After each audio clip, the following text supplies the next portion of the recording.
Welcome back. This is our fourth episode of the campaign Rising Development for our stream for D&D. Again, for those of you who are just new to the channel, I'm gonna make this very quick. We play D&D fifth edition. We do a homebrew campaign called Rising Development. So far during the story, a couple things have happened. I will address that actually right now, just so we can get straight into the action. So we're not. Okay, and I'm going to learn a couple of things here and whatnot. Like I said, I wish I could zoom, but not really good at it. So, but anywho,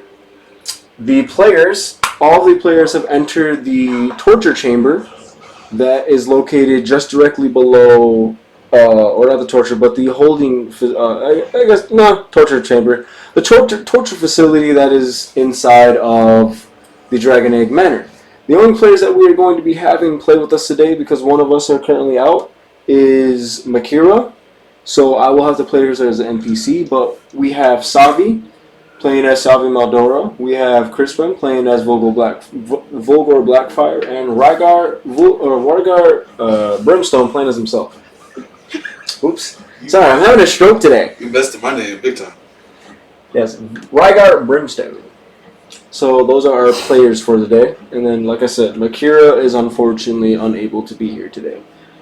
So, like I said, starting off with everything and whatnot, all the players have made their way into the dungeon or the torture chamber, and they're all interrogating the old players or the old members of the Dragon's Bane, and they're really pretty much interrogating them.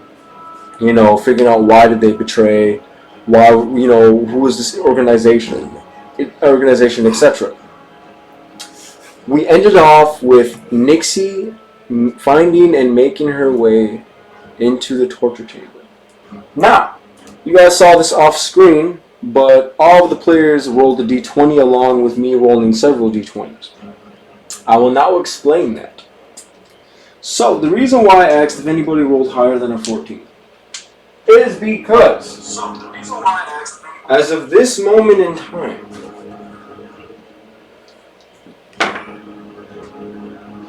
I think one of the cases. 16. Yeah, that was yeah. I mean, I kind of moved it around, so we could re-roll it, but I would suggest that was 16. But I know two of the characters did not roll higher than a 14, so they are out. Savi, you are unconscious. Yes, you are unconscious, and I'll explain why in a second. I would say Leandra and Lucius are unconscious, Vera is not. So, as of this moment in time, Vera made her way downstairs, and not Vera, Nixie. Nixie made her way downstairs, saw what was going on, and like I said, that's where we ended off. And shortly after seeing the sight of what was happening,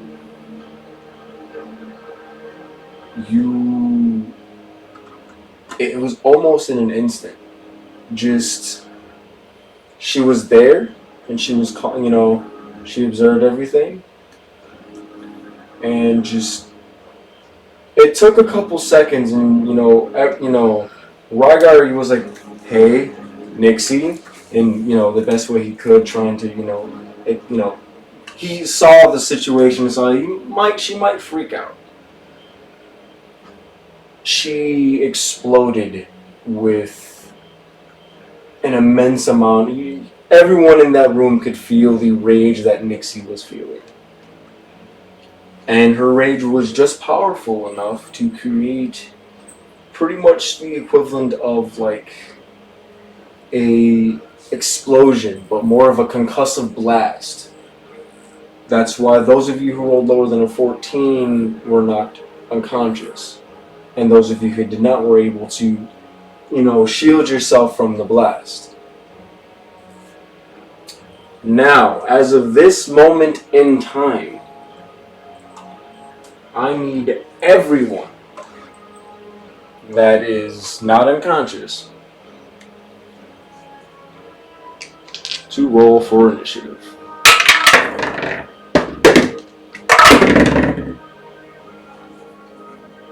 So we got 13. Oh, that is definitely not what I want right now. So we got okay. All right, I need numbers. Not 20. Dirty. Not 20. Dirty 20. Okay. And then this was 12. Okay. And this is gonna be Vera's.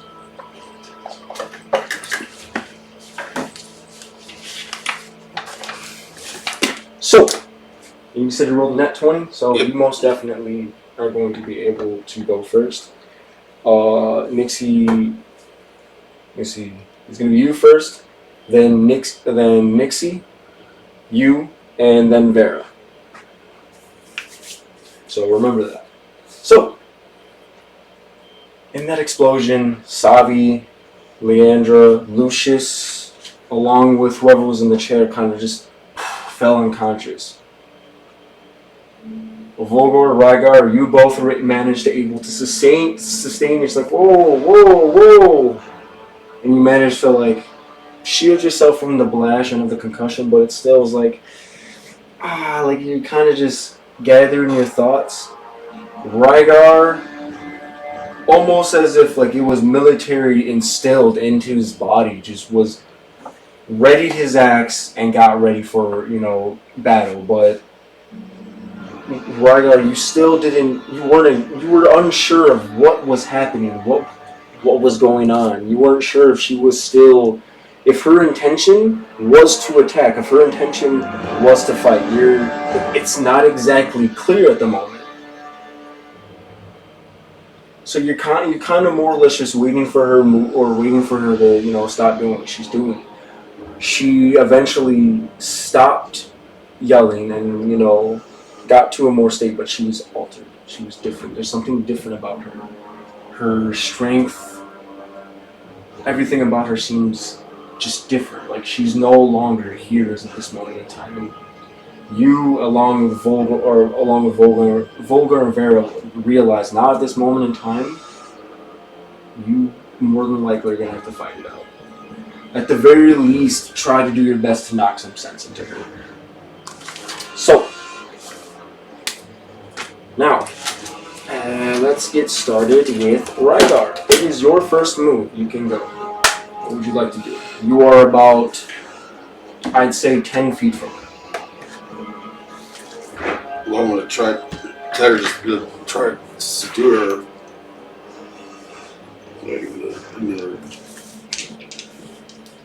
Also, as of this moment in time, she is most definitely saying some very nasty things in Infernal. Volgar, you can understand them as Infernal swear words. Some of them you recognize, other of them you don't. One of them is, I swear to God I'm going to, or not swear to God, I swear I'm going to tear out all of your intestines and use them as jump rope.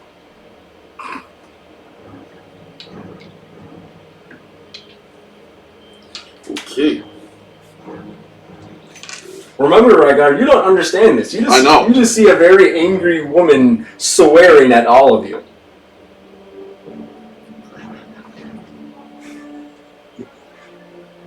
Where's my bag? If I knew where my bag was, I want to grab my. What bag? Stop and ask me. A black bag. One black man here, right? Huh. It's like I knew where it was or something. Well, I didn't know which black bag you were talking about because there is one in here. Because I just realized this is a battle. See, isn't it funny how you were talking about battle?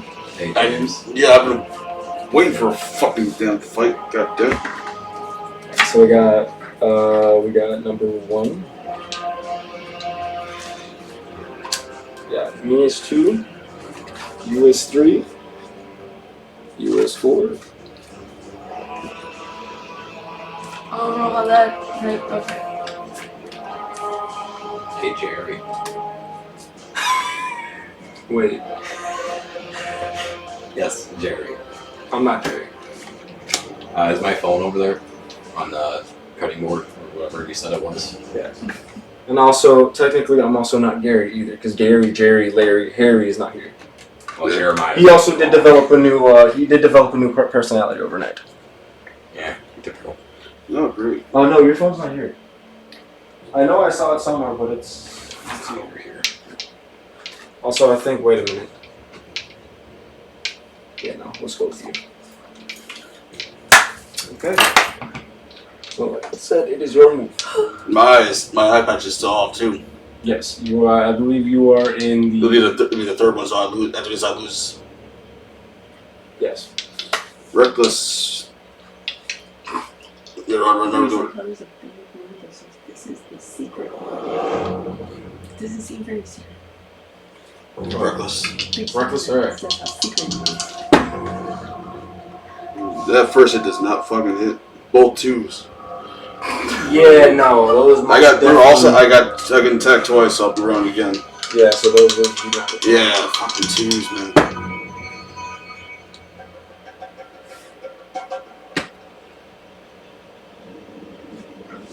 That'll be a 14. Nope. Yeah, both are fucking 10s. Jesus Christ. 2 2s and a 2 10s. What the fuck? Keep it up, you might be able to roll 2 20s. Well, if it's natural 20, it's critical. Yeah, I know.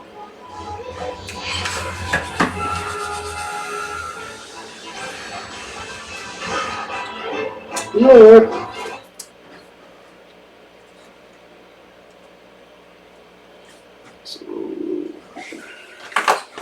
I think this is 100% what I think we could use right now.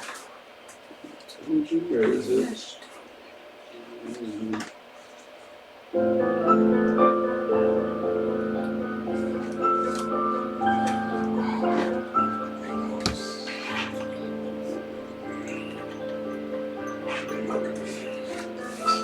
Okay, so,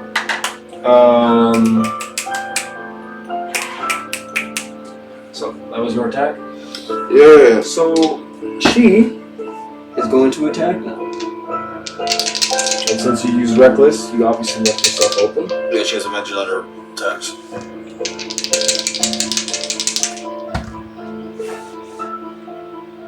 Does a...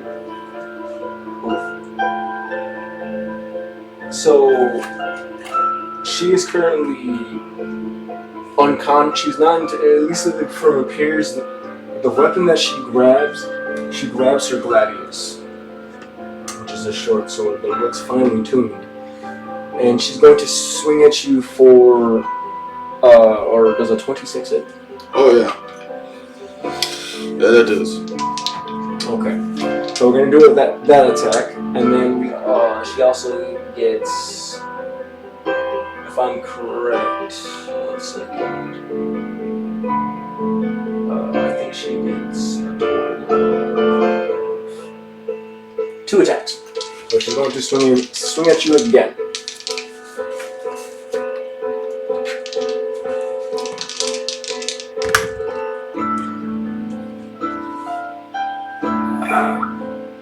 Ooh, she critted. Yeah. Alright, I'm dead. So her next attack, in the blind moment, she swings at you for 2 attacks. So, let's see what we got for damage here.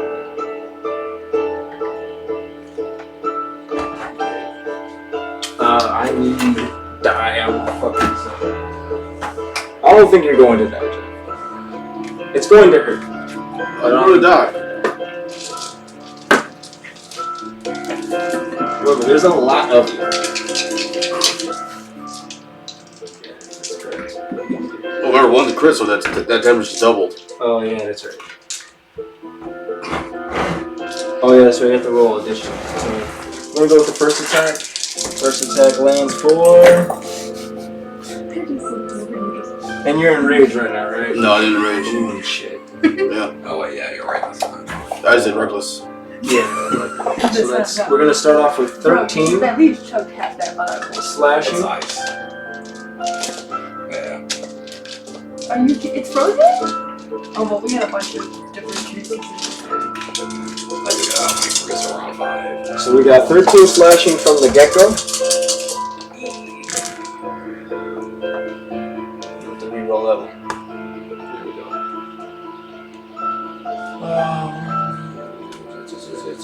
Oh my god, a lot of numbers. 8, 10. So that's 10. Damn it, 17. Christian. 19. So it was. The first one was 13, right?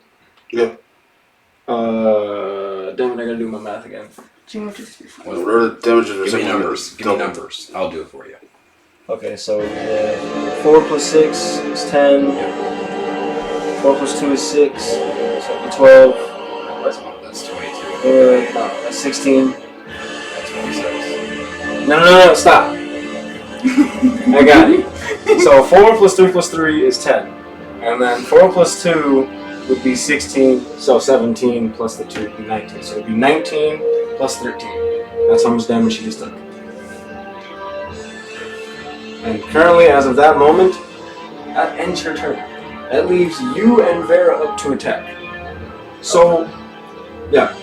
Go ahead.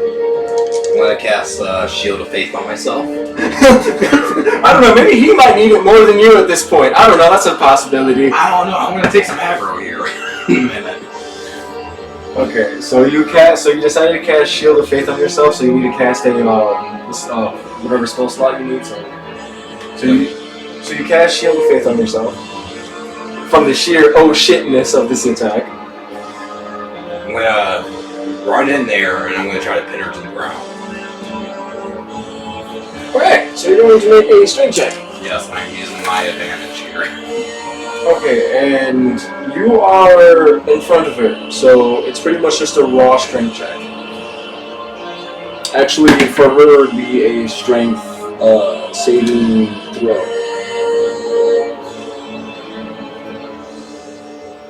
Well, let's just say I don't think she could beat me right here. Well, what's 16 plus 8? That's 24, but I got a nat 20. Oh, yeah, okay, so with your sheer, your adrenaline was surging through your body, and you immediately ran and you're going to tackle her to the ground? Pin her to the ground, yeah. Okay, so you immediately grab her and pin her to the ground. More like in a tackle, just... And you pin her to the ground. It's clear that you're not trying to hurt her. And she is yelling in Infernal, if you don't get off of me, I'm going to rip out your tongue and use it to lick the feces and blood off of the floor so I can sew it back to you. I calmly talk to her in Inferno, saying, calm down and listen to Anakin to what he has to say. She responds with, let me go, let me go. Do you promise to calm down a little bit and hear him out? As of that point, you try your best, but you can tell you're not making any headway. So now it is Vera's turn. No, I still got one more attack if need be. You actually made your action already. Yeah, so when you ran to move to grapple her, that's technically your action. An attack is an action, so you cannot grab her and pin her to the ground. Because then basically you would need to... By then 6 seconds would have already passed. Alright. So, Vera, who came to, to be honest, to be fair, she probably was facing. She came to and just immediately as of this moment in time, down to the requisition, Chicken tenders. and she immediately, and she didn't say anything, but she did make for an attack, which, since you are grabbing her, and the way you have it pinned, it's going to be, it's a little hard for her to get a grapple on her, so she's not going to be able to attack at advantage, but she won't be attacking at disadvantage. But since you are within 5 feet and you are an ally, she will be able. If she lands her attack, she'll be able to do a sneak attack, which She does. she hits. She surpasses her armor class. So, she doesn't get any extra attack or anything like that. Yeah, I was wondering how that tasted just straight up liquor in the top. I mean, I do shots of it, so. Dude, I've chugged a bottle like that, just chugged it straight up before to send my brother out. Oh, there it is. They're like, we all Okay, so yeah, her attack lands. You should have seen Ryan the couple years back where I thought me, him, James skyward on the beach. Oh my god, Ryan. I'm kind of like Amy from Brooklyn Nine-Nine. I got. So I'm gonna need you to do this math for me, okay? Okay, give me numbers. Wow. Do I need to do the math? Yes, you still do because we need to calculate her sneak attack. So we're gonna do 4 plus 12. Okay, so that's So 16. that's 16, and then she also has her sneak attack. Oh, God, I hate having to calculate shit. That was my worst subject in school was math. I was always good at it, so. So school was science and history in my classes. Oh, she's looking. Mine was art and music. I finished all my math classes. Art by is sophomore. easy. All right, so we're at 16, right? So we got hello. So we got 6 plus 6, which is 12. 18. Yeah, so we have So 16 plus 18, 16 plus 18. That's how much damage she's doing right now. 34. Okay, so she does 34 damage.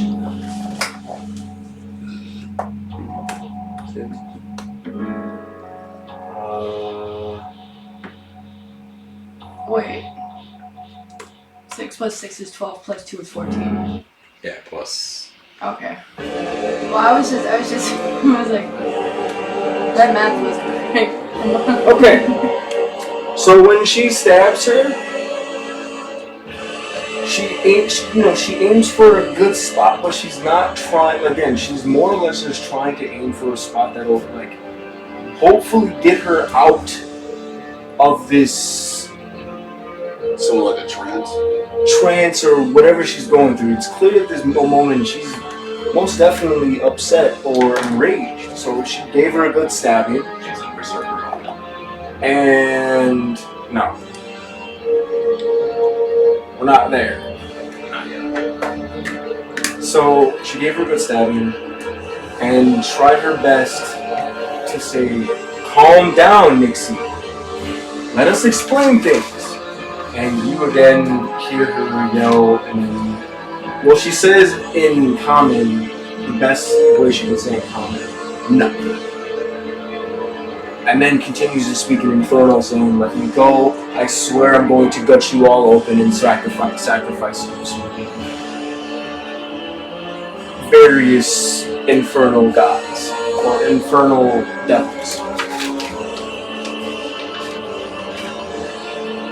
You continue to hear in Inferno, "Let me go, let me go." So, now we're going to go back to you right now.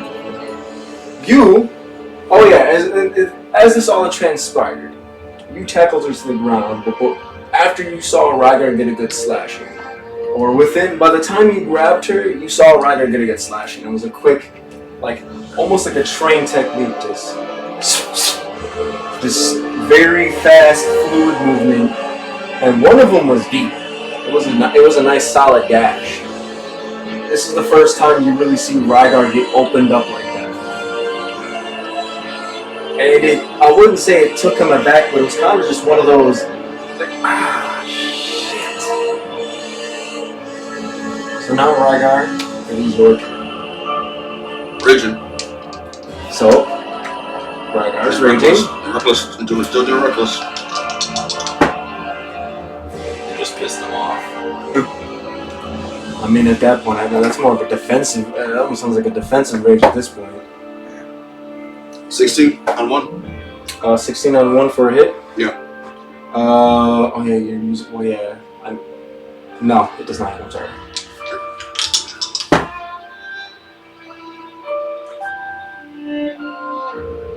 $23. Yes, that does hit.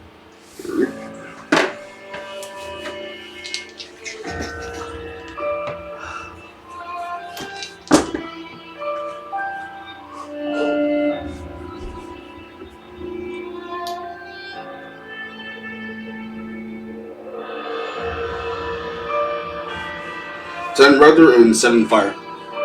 How much? 10 regular and 7 fire. 10 regular, 7 fire, so dealing a total of 17. Yep. So in that, and you're using your what weapon are you using? Just regular axe with the. Great axe. Yep. Okay. So you take your what was the weapon's name again? Voljean. And just as soon as you lift it up, just the fire from your eye lights up and the axe lights on fire. So you get as good as a chop as you can without hitting the Rygar, but again you're also Revolver. I'm sorry. I hit myself. I'm sorry. Yeah. That's now one right Just self-burn. And you manage to get the arm of Nixie, which it does do a searing cut. Now, she is currently pinned to the ground. She's on the ground. Technically, she's prone. She can still. Well, when people are prone, they get advantage when people are prone in the attack. Yeah, but if he's on top of, if he's I'm on just top of her, yeah, no. Yeah, it gains advantage to attacks She's within 5 intimidate. feet. Actually, she gains advantage on attack. That's fucking crazy. So, now. Battle of strength, huh? No, she's going to stab you. Or try to stab you. Okay. And she is at an advantage. She's at. Yes, because she's on prone and you are grabbing her. But I'm on top of her. Right? She's going to, I'm on top of her. Yes. Okay. Well, yeah, whenever you're prone, I mean, you do have her grabbed, but if she were to try and escape, that'd be a little bit different.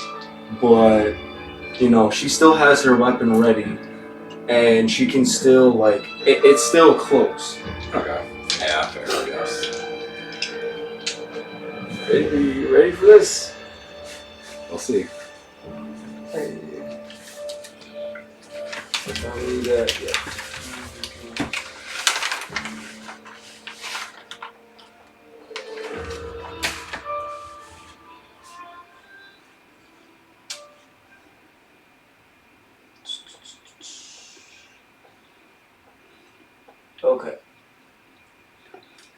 Okay. So, first, she's going to try and hit you. She's going to try and get a good stab in her leg. She's trying to get you off, or at least get you to release your grip. So first, we'll start off with the standard roll. And don't do your taxes. Okay. I can imagine that a 9 is not going to do shit. Well, it's not really a 9, but No. it's more like a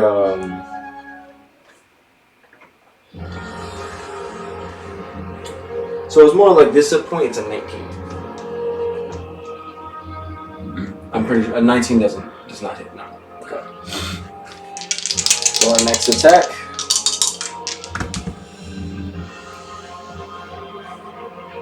Is a 22 hit? Nope. I casted something on myself. Oh, you have Shield of Faith. Yeah. Okay, but do you have your shield on? Yes. You have your full armor. You're fully donned. Remember, you said you only put on a Oh, breastplate. wait, no. Yeah, you only had the breastplate. Yeah, you're not fully donned, Phil. Okay. Okay. I mean, right, Crispin. So yeah, it does hit then. Okay. So that one attack hits. And then we go partially prepared. Yeah. This is what you get. You didn't take the time to get ready. You didn't really have a lot of time. This is why you need to fuck with your armor on, bud. Alright, so That's protection, remember. those are some shit rolls, I'm not gonna lie.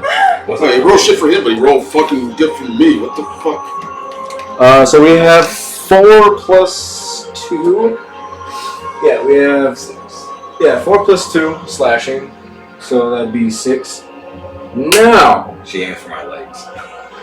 yeah, she got a good little stabby stab towards the leg, but here's the kicker. She's going to use the spell Banishing Smite. It's a level. If you want to know, it's a level 5 paladin spell. Okay, so I don't have it. Nor will you get it. It's gonna be a while. Yeah. So, this is how it works. It says, the next time you hit a creature with a weapon attack before the spell ends, your weapon crackles with force, and the attack deals an extra 5d10 force damage. Additionally, if this attack reduces the target to 50 hit points or fewer, you banish it. If the target is native to the different plane of existence, then you're on, the target disappears. Returning to its home plane, if the target is native, yada yada yada. So, basically, if it reduces you to 50 HP, it's going to banish you. It's going to take you to a different realm. This will be interesting. Actually, Oh, wait, so how much damage did I take? So you just so far took 6 slashing damage. Well, piercing damage. I need to assemble my d10s.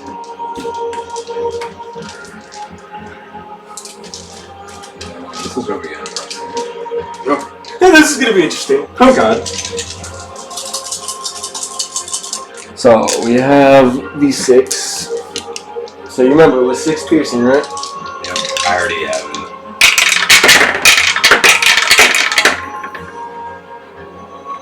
So we have 4. That was not. No, yeah. those were roll. Yeah. Okay, so we have 4 plus 1 plus 5 plus 5 plus 2. 17. So what do we got?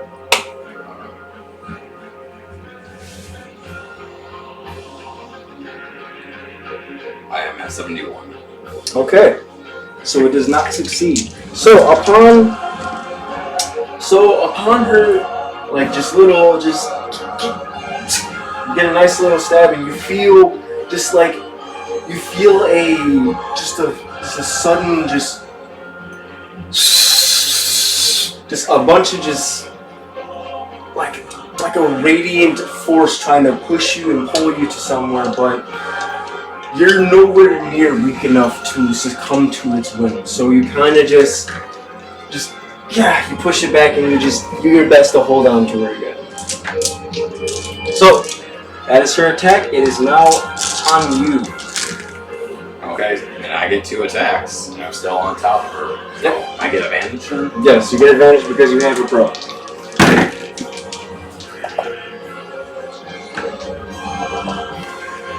Um, 21. 21, and 21 does succeed the hit.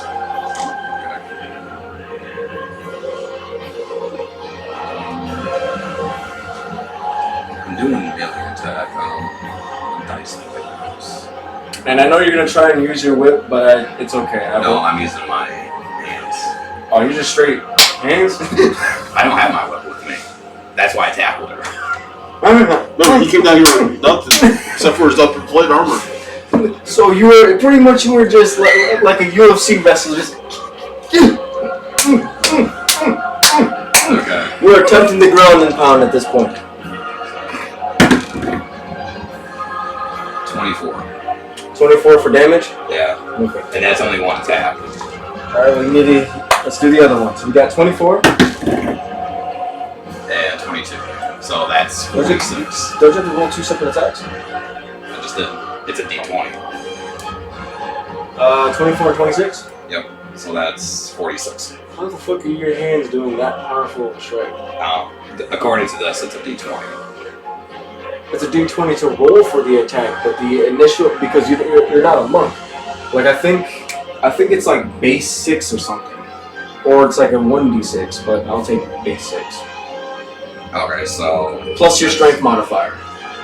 that's my strength. So that would be 10 hits. Yeah, I was about to say. I was like, There's God no damn. way. So then I was like, holy Knock it shit! the fuck out. I was like, dog, you got hands better than fucking Kenobi. The fuck? Okay, so I do a total of 20 damage.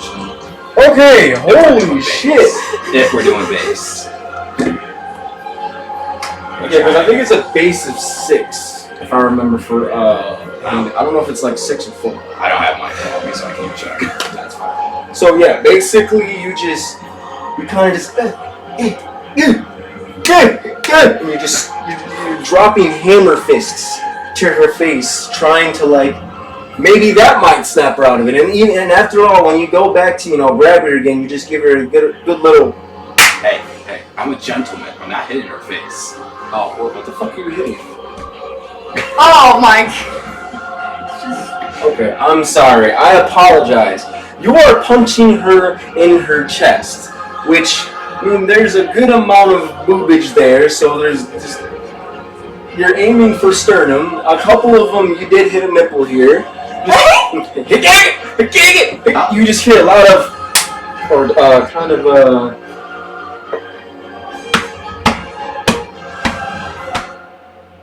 one good little and you do see her grunt a little bit,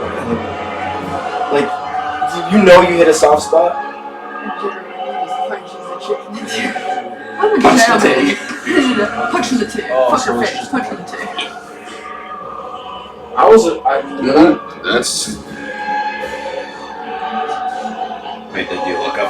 It's 1 plus your strength modifier. 1 plus strength. What? Okay, so for the sake of this, we're gonna go with what we already went with, which is 6. Okay, so then a total of 20. Yeah. Doing that. Yeah. No, that's fine. So I'll say 1. So you definitely. That's a 5e roll. You definitely give a couple good solid rounds to the chest, trying to get her to calm down and back out of it, but she's still just flailing at this point. So does not do much other than kind of piss her off. Now we move on to Vera. Did you take the 20 off? Yes, I did. Okay. So now for Vera, it's her turn to attack. Does Kenobi have to say anything about this as he's witnessing all this? He's unconscious. Oh. Yeah. He's the one to fill the roll. Oh yeah, by the way, Vera rolled a nat 20. So, What does Anakin have to say about it? I know he's not unconscious. no, he's unconscious too. He's tied to a chair. It's only us 4 are awake. So he can't really shield himself from the blast. I'm just vibing on the floor next to Lucius at this point.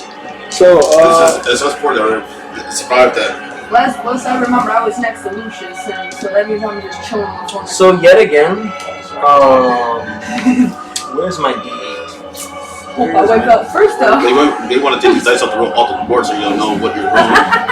Because he knows what if he wakes up first. He's going to try to grow up Where's there. my D8? Where's my D8? Not if I do it first. I wonder how he would react if you got grown first. If he just woke up, just do the growth, just me. On his boobs. Did I roll a D12 for those last And then just I think I did. I'm not stupid. I woke up like that. I woke up like this.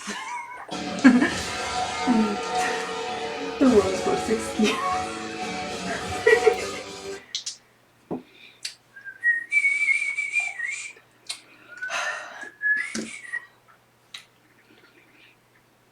Come on, we got to get a little bit of this today. The thing that's different about No, reality don't need TV, that. Nice. you always have the whole place Favorite to thing I like to listen to. Delicious ass.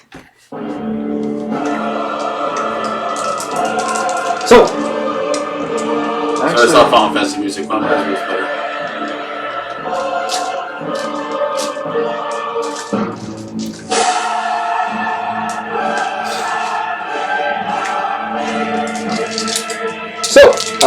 Vera succeeded in a critical.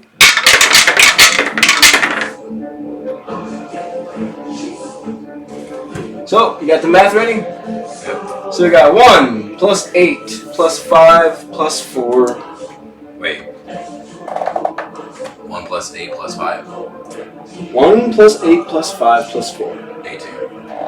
Plus 12. So, even 30. Piercing. Not to mention, again, she can do this every round. And since it was critical, I'm going to do a lot more d6s.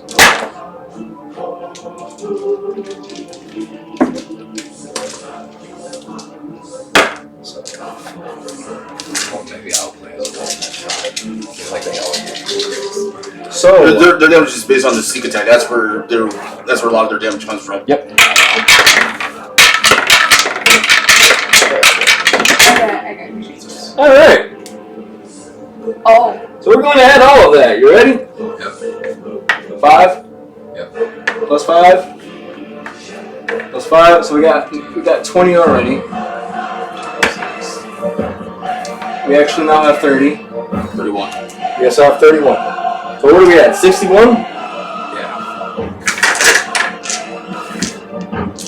Awesome. And now she's done hiding. Oh. Oh wait, yeah, that's right next to you. She's level 20, isn't she? I don't know what. They're at a fun already. They're attempting to did shit like this with. So you see Vera just kind of. She aims for a point that she knows would. It's a very. She just pinpointed it just right to where, like, yeah, no, this would hurt. This most definitely would hurt. At this point, she's applying what she's looking for is pain compliance, and just kind of like a good little stab, twists it a little bit, pulls out, and says, "Nixie, we are not here to hurt you." You see Nixie's eyes go from her normal color to an immediate black. Why did we hear boss music all of a sudden? To which you sense a sudden difference in her demeanor.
and the gash kind of goes in, but what really does most of the damage is the searing of your flame.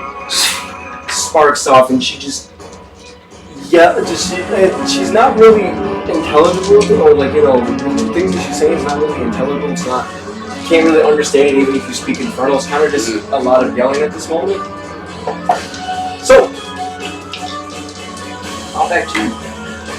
My turn now. Well, it's her turn to attack you, or attack somebody. Which in this case is me.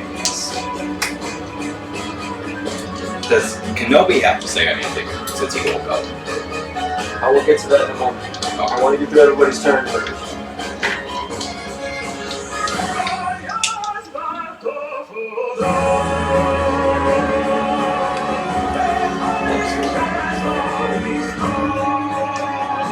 So,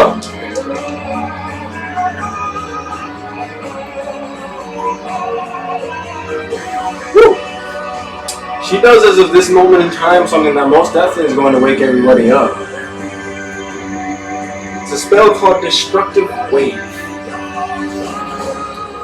While you're grabbing her, she takes her hand, smacks it to the ground, and yells something in an infernal-like chant. So, everybody in here is going to be taking damage. Everybody. Not a lot, but most definitely some damage. Is it psychic damage? No, it's thunder. Okay, but I'm just making sure because the psychic is the only thing I take full.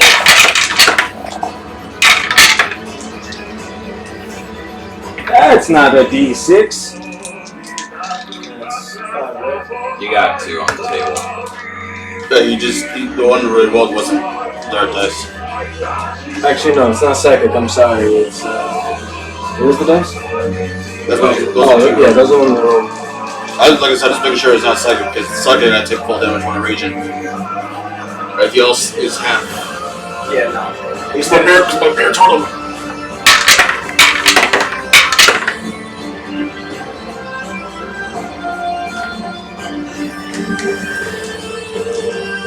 So everybody in the group currently just took 4 plus 4 plus 4, so that's 12, 15, 20 points of, actually not under radiant damage. So that twice means it's 10. And now everybody needs to make a strength saving throw. Wait, hold on, I don't know if it's a strength saving throw.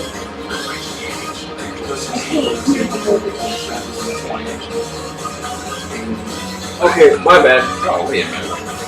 Hold on, wait, I need everybody to roll d20s, but I don't know.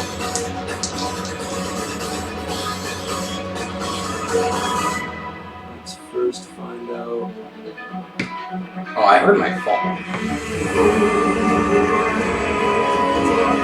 Fall off the table or somewhere? Heard it from back there. I think it was by the PS5. So, I need you all, as of this moment in time, to roll a, What was it? no, it just says a saving throw, but it doesn't say what type.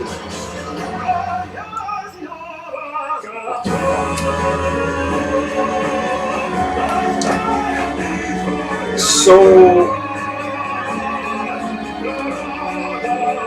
What is this spell?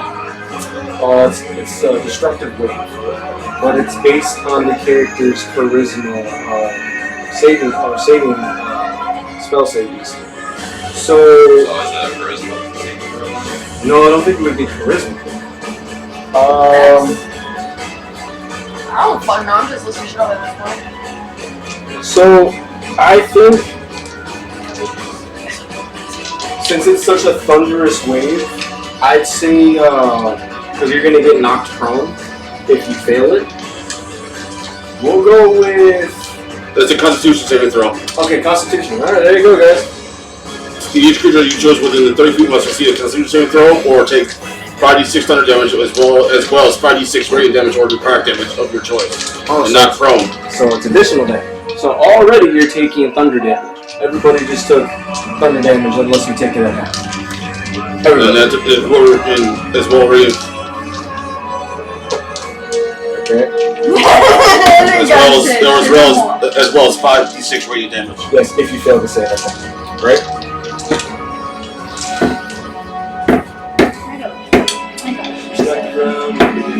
Yes, if you don't succeed the saving throw, you succeed some or take that as well. You take thunder damage and radiant damage if you don't succeed. So the damage takes place after. Yeah, so basically everyone takes that damage If you don't succeed. if you don't succeed. If you do succeed, you take half as much. So you'll what you get? That's a surpass at 18. And you said Constitution, Yeah, Constitution saving throw. so 18. Yeah, base 18. So you so you succeed. 27 on top of my 18. 27? Yep. So you succeed. You fail. So I got damage. I can go back to. Oh wait, no, it's +7. I got it. 23 then. Okay. So I still take the half of that one. Then So, radiant damage. so majority of the party, except for Now you gotta roll another 5d6 for the radiant damage. Yep. And I'll take another half of that. So that does will pass our armor class or doesn't just those. we're gonna roll out 5d6 because some people are gonna take some serious damage.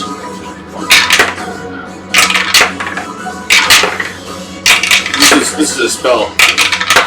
So it ignores your armor class.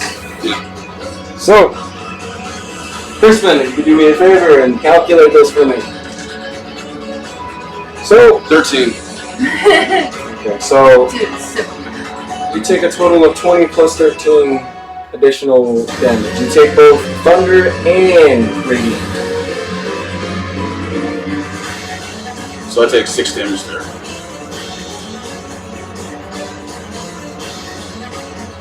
Well, I can't connect to D&D Beyond. It's being fucking stupid right now. That's why I don't like D&D now. This is the first time I've ever done this to me. Okay, so. Hey, RVers. Anyway, you Hey, progressive. Hey.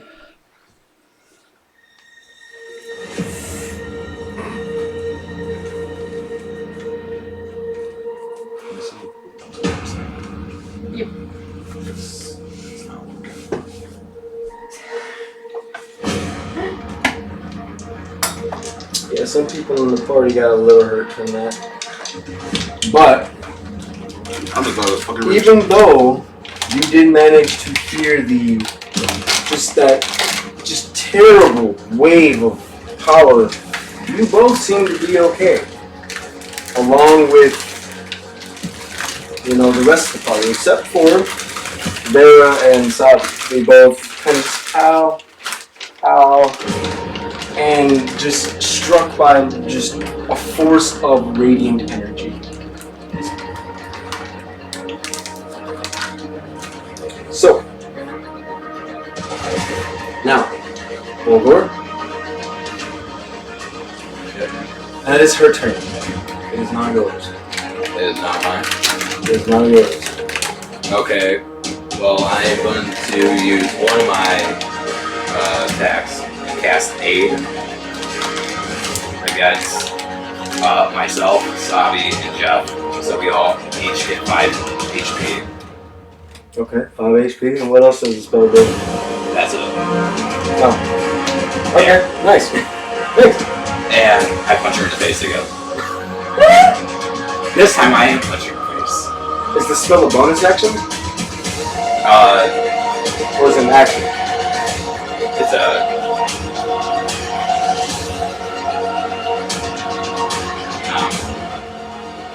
You have to know because It says...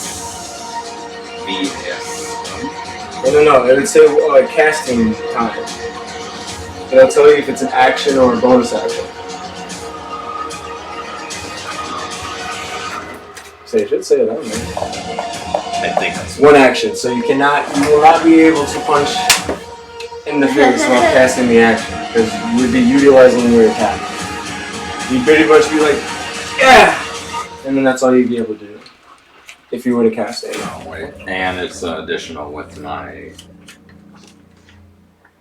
So we actually get 13 hit points back. Yeah, so you could cast Aid, and if you had a bonus spell, or if you had a spell that did a bonus action, then you could utilize that as a bonus action. But once you use Aid, that's it.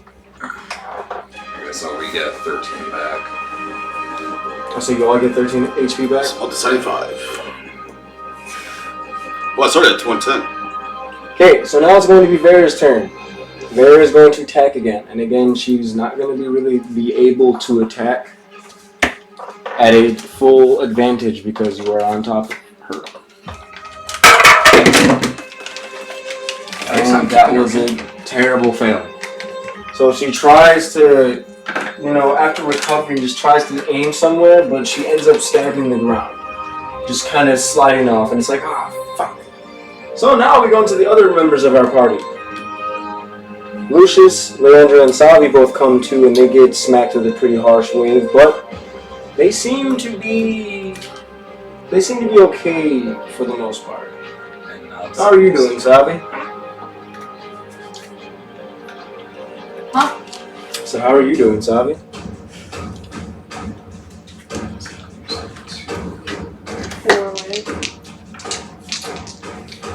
Okay. So roll a d20 for me. And that's your initiative.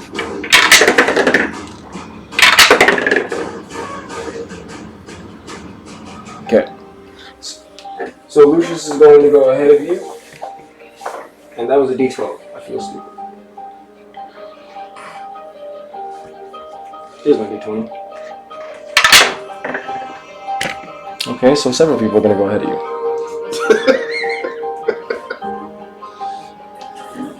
Oh no, I'm already going ahead of her because I'm on the top of the list. So, that's what we got. Fucking sick, bro. So, Savi, Roll the dice. you are still recovering from just that massively, Just gonna chill. I'm gonna chill here. Y'all got this, right? And so, first we start off with, actually, this is between you. I got a question. Since this team was more or less, is Bloody Rounds just one spell, healing spell still active? No, that spell's gone. Okay. I mean, that's why everybody was at 4 HP when we started. That's what I'm making sure. Wasn't sure that spell's still going because we ended off when that one girl. Oh my god, how many people are in that? There's so many people out there to account for. But, so we're gonna start off with. I'll say you gotta check this calculator. This is my counter for my life. Okay, so. I do have a counter on my phone, but this is like right now. So Leandra goes. So Leandra gets to go I'll do first. the math still. Then. I thought you had the calculator. I couldn't. Oh, You know, that's not actually Leandra anymore. It's a phone. It's easy to do. So Leandra will go first for her attack.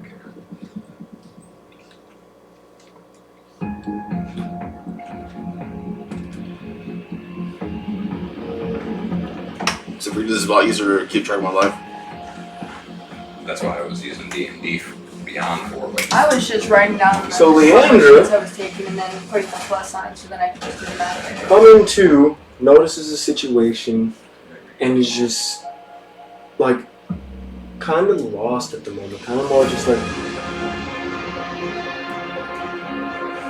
and try in a sense kind of just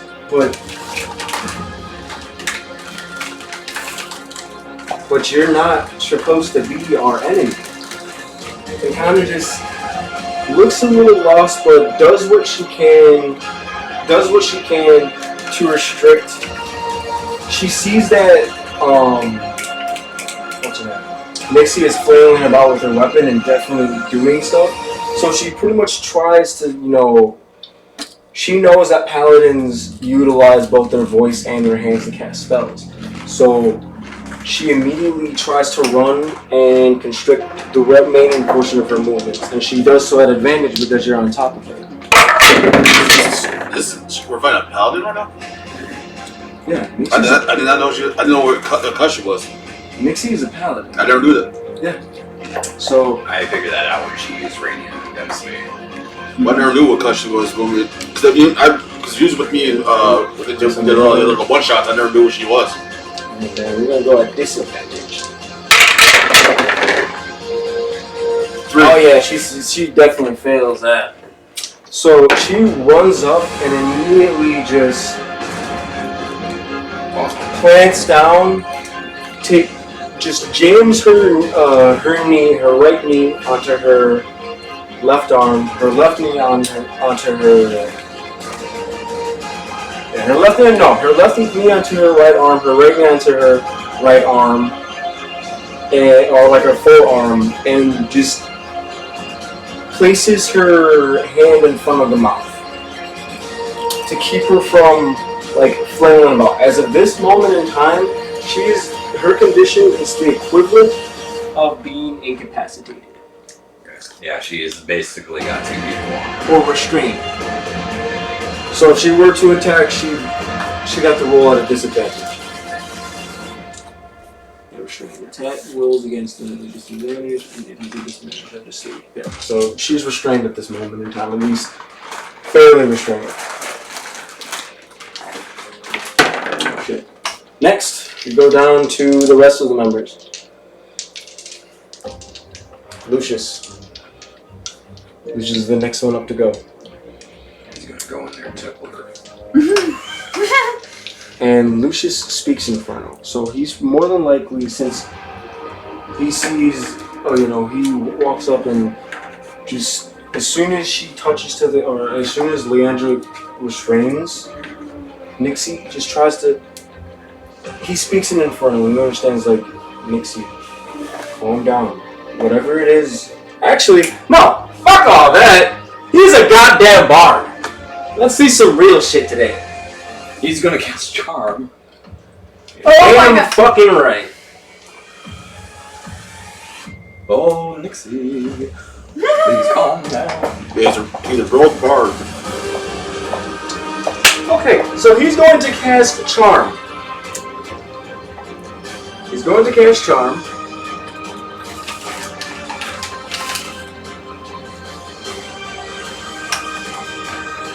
Okay. And let's make a Wisdom saving throw.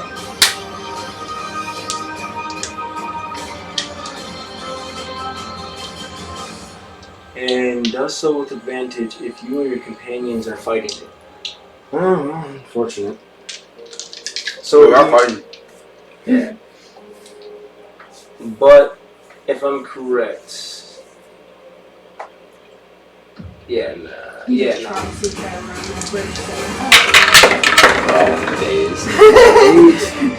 So, can I have that dice, please? And that die, please. So, 8. Okay, so that's fine. Actually, I think she might have.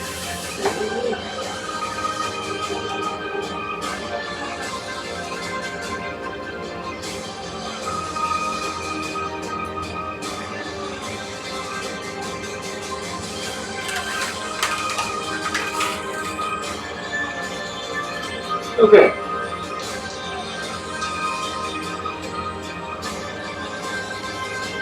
So, as of this moment in time,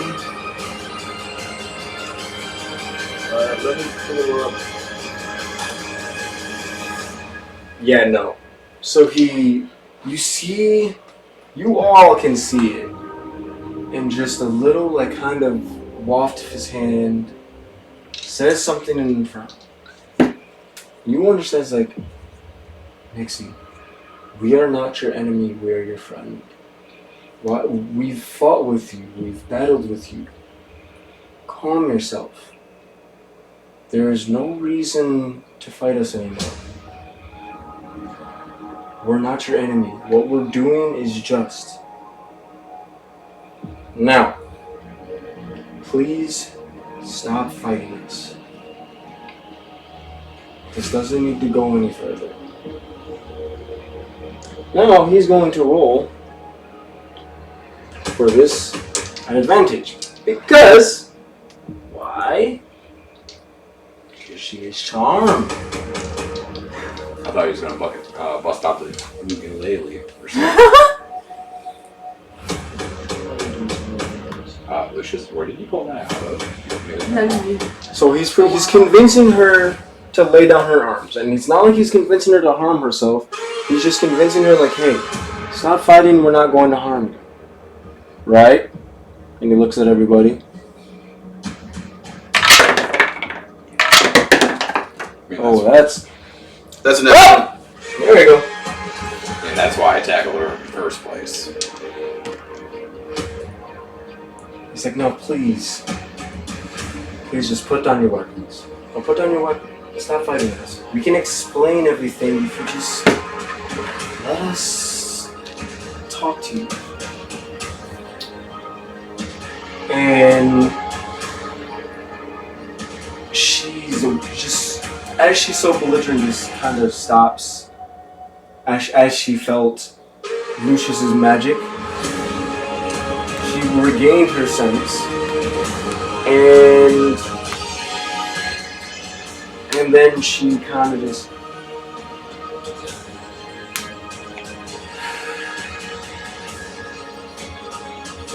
says an inferno, but this time a lot more calmly, with less swears and threats of disembodiment and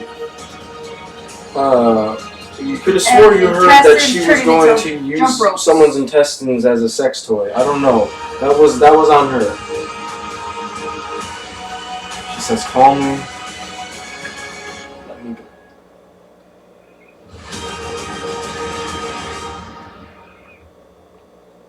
At Credit Karma, 0 is our favorite number. 0. Well, she said calmly, "Let me go." And 0 interest for up to 18 months. Slowly got offered. So, still kind of shooketh from everything that happened, and calmly just get up. Leandra, removes herself from her arms and kind of just readies the mace. And as of this point in time, everybody, I don't know what Savi's doing, but everybody kind of just, they're ready for something to go down. Even, Nyx has her trident, ready to stabby stab. Leandra's just basically as of this point in time, everybody is ready. You hear the sheathing of her sword from kind of you just hear the metal sound of the scabbard. She gets up, seats herself up to her. She sits herself up to her, upright. She's currently laying on the ground. So as this is a moment in time, she's definitely in a position of advantage. She looks around. And she kind of just laughs. And then she gets up. And she looks at Lucius. Looks back at Kenobi. And you see her trying to kind of just clench a little bit. And you hear, the sound of bone cracking. And you understand this, Volgar, as you better have good reason. And Lucius explains the entire scenario as best as he can.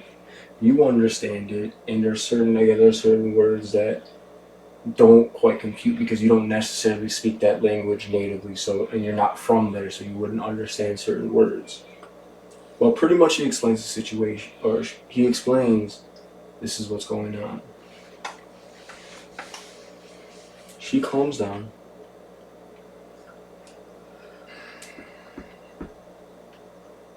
And you see a tear, a couple of tears just fall down her eyes. And she walks up to Kenobi.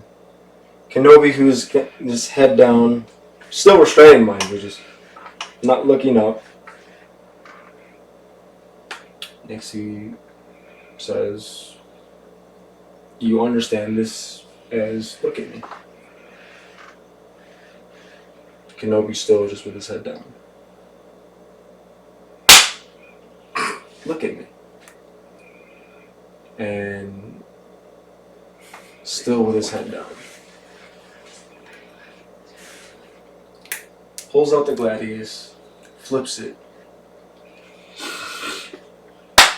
jams the butt end of the gladius into Kenobi's eye, and says in Infernal, "If you're not going to look at me, then I'm going to make sure you can't look at anything." And jams it out, and you can see he screams like ah ah ah ah, and he just and he's just, and she puts the gladius away and says again, calmly, "Look at me." And he just looks up.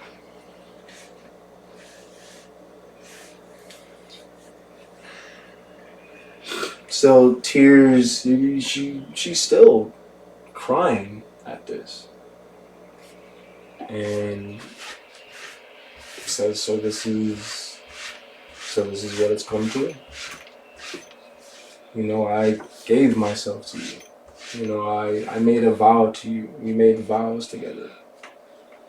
The things that I've done for you, no man has ever entered my temple, and I trusted you with so much of me. I became vulnerable with you, and for you to just simply do this to your friends, your family, to me.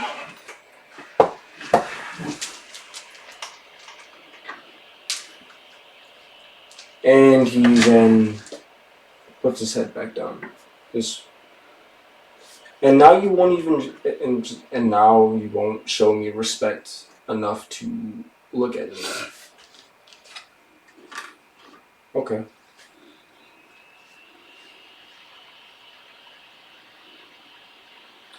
Looks back at all of you. Pulls out the gladius.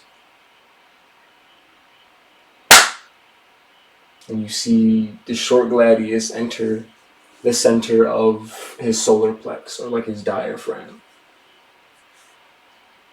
He doesn't get the chance to scream because you hear the sound of searing flesh as it enters his diaphragm. Anakin just yelling like, "That's my brother! Why would you do that to me?" They're just fidgeting in the seat. I walk up to Anakin and cover his mouth. And just calmly, you see a blank face peered across Nixie's face right now. Looks at Anakin. Doesn't say anything. Holds it there. And leaves it there. Grabs her face, covering her tears. Wipes them off.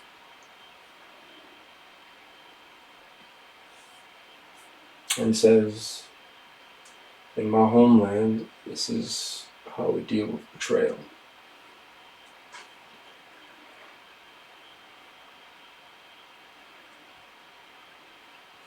She then takes her longsword. You hear the sheathing. She grabs it. And she lifts his chin up as he's trying to, gather his breath. And very slowly begins to push the sword down his throat.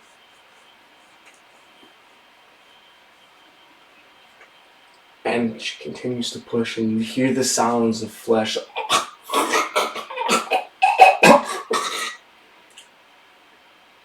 Pushes it all the way down.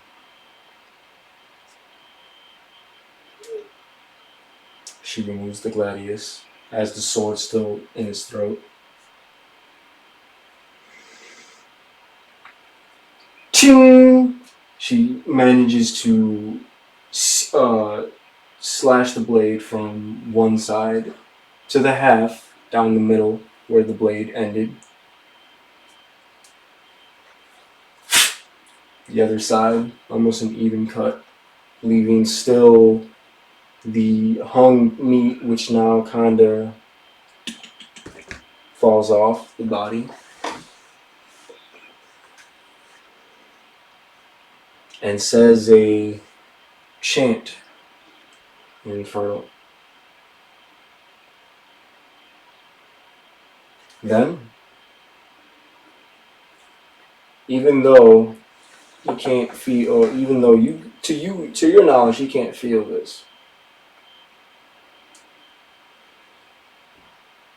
aims the tip of her gladius to his general region, or at least the pelvic area, and slowly sears it in. You hear a scream. And it's not Anakin's.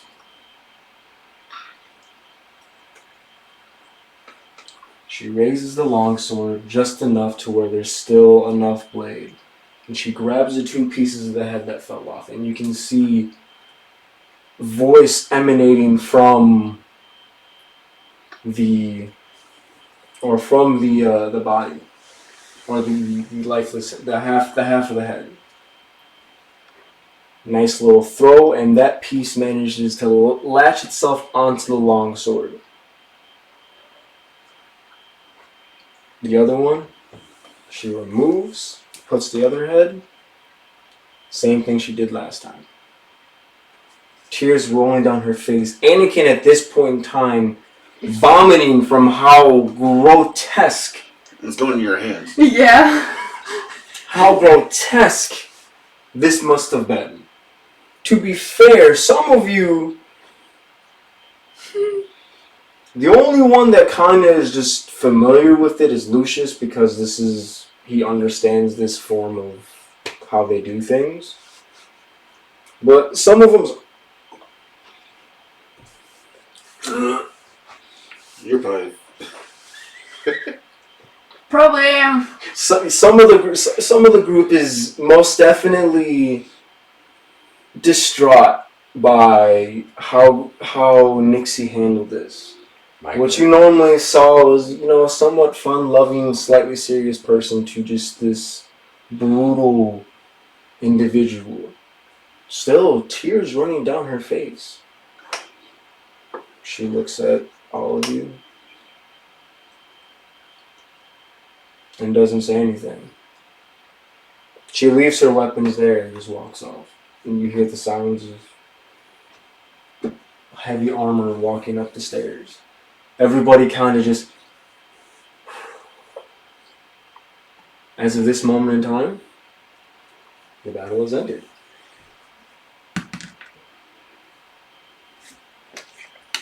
Anakin's still vomiting, still heavily, It's It's a strain through the thing. Yeah, just as of this moment in time, just the clarity of the moment is kind of ruined with the temperature in the air. Goddamn, get off, bitch. The temperature in the air is so stale and just... Can taste the copper. You can sense the emotion that Nixie went through when she did this. You can sense the feeling that was put into doing this. There was so much just anger and hatred and blood. Blood and guts. It's just a moment to kind of just like, wow, this is not an everyday thing seeing this for some of you. For others, this is a part of life, but to see it done to one of your own members, it leaves a very bittersweet taste in your mouth. I don't really think I'm paying attention to that because Well, I don't believe that's that emotion should dictate anything. So I'm just like, Well, to some of you, like I said, You also didn't. And I don't know anything that's going on, so at this point I'm just chilling in the background like... You just saw the most grotesque murder of your entire life.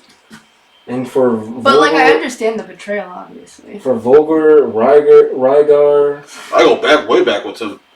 You know, there's a lot of members in this group that... I doubted him twice with once. Yeah, you know, that pretty much grew up with Kenobi. And now to see him mutilated, like I said, it was nice for the moment, you know. It was like a haha, you know, you felt in a sense, some of you may have felt a little amount of relief or like satisfaction, like, yeah, that's what you get. But it also left a little, but why did I have to get this far? Kind of sucks.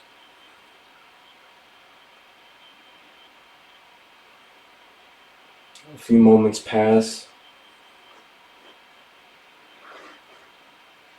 And now, I'd say roughly about a couple minutes have passed. Anakin has finished throwing up, and he's kind of just... to see the look of defeat on a man, if you ever wonder what it looked like, Anakin looks like that. His arms are down. He has no will to fight anymore. No will to struggle, no will to fight, no desire to move. He kind of just sits in that chair, head down, just...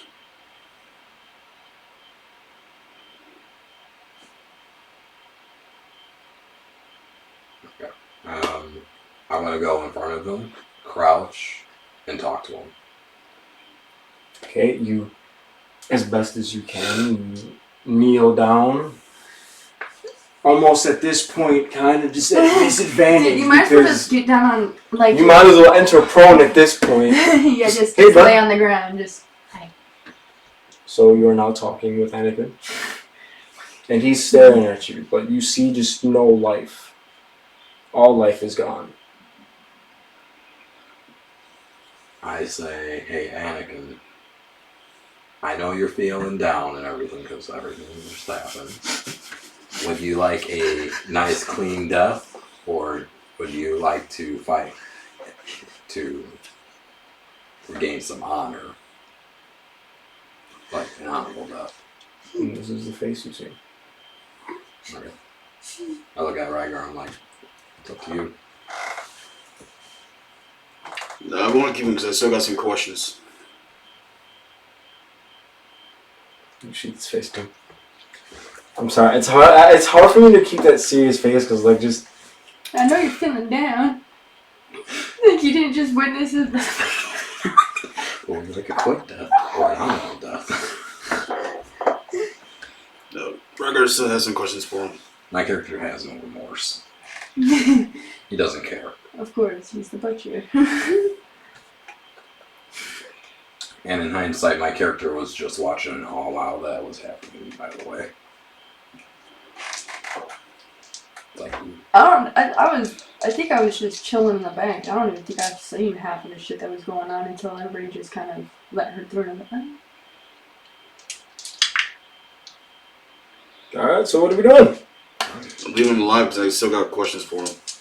Leandra kind of just.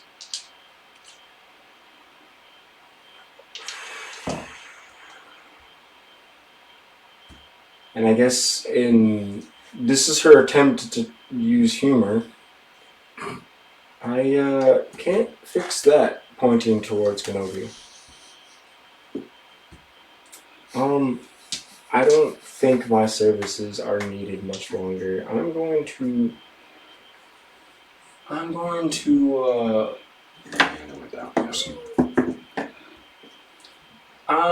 check on. I'm gonna go check on Nixie.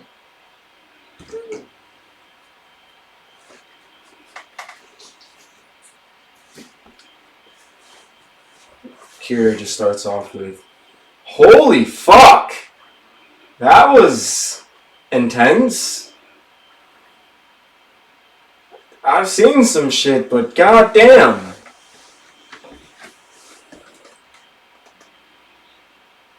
Nick's kind of more just like. I mean, I'd say that was. Well, I mean, he deserved it. Yeah, overkill, but he deserved it. I mean, it's some pretty fucked up shit.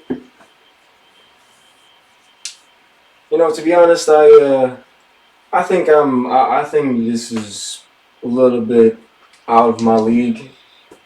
I'm gonna let y'all handle this at this point. I'm good. I'm out. And she makes her way out. Nikira kind of more or less just hangs in the background, like that was intense. I think I kind of need to sit down because seeing that most definitely. I've seen some shit, but that's some shit. If shit ever looked like anything more than shit. Vera, nothing. Just.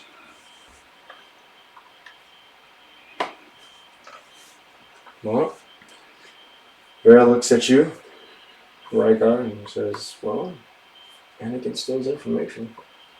So let him forgive himself, try not to get post himself, and we'll ask him when he gets somebody clear-headed again.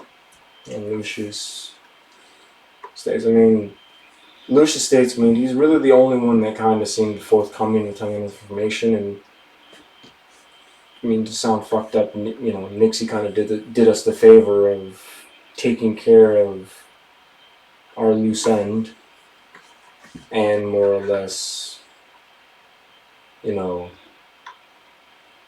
wasn't going to tell us anything anyway, so at some point in time, I'm pretty sure one of us was going to kill him. And, I think maybe Nixie deserved it. That was her lover. So, that's the way we do things in the world of the under. We'll keep it alive for now. Until we get all the information out of him. Once we get all that, we'll figure out something else after that. And Ver states, so we're just going to leave him in my room. Okay, yeah, great. Okay, while that's happening, I'm walking up to Kenobi's body and I just take it out of the room. Volgar, don't do what I think you're going to plan on doing. You get the sense that you should not touch that body. And this time it's not your voice. It's not... You would expect Nixie's voice to enter your head, but it's not Nixie's. Someone far more powerful than Nixie. Do I understand it? Oh no, you clearly understand it. It's just the feeling? Or do I hear something? You don't necessarily hear something, but you get the feeling that doing whatever you're thinking about doing to that body, even remotely touching it, gives you just the feeling of death crawling on your back. Yeah. I'm just going to move them all. I'm not going to actually do anything to it. At this point in time, at least.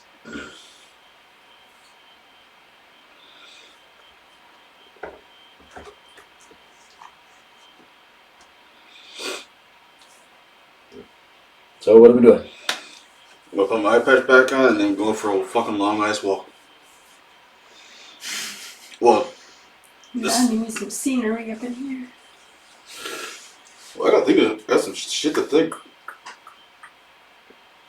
Vera kind of just stands by and indicates, yeah, I guess I'll keep an eye on the soon-to-be rotting corpse and still remaining alive traitor. I just flat down on the ground and say, I'll wait with you.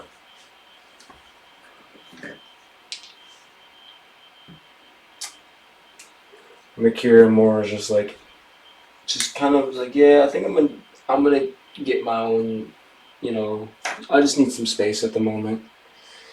Lucius is kind of more or less just like,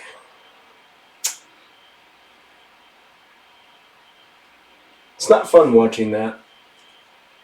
So if you need me, I'll be at Bajorn's Tavern.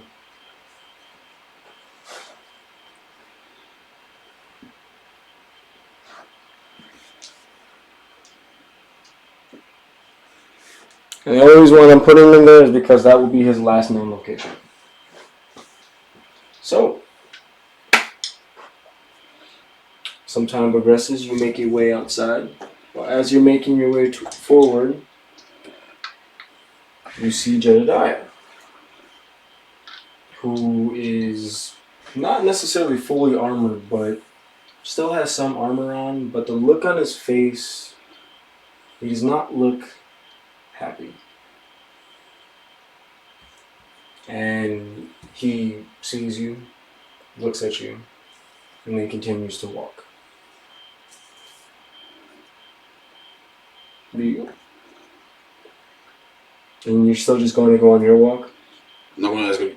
Ask Jedi, is everything okay? No. I mean, to be fair, it's fine. It's normal.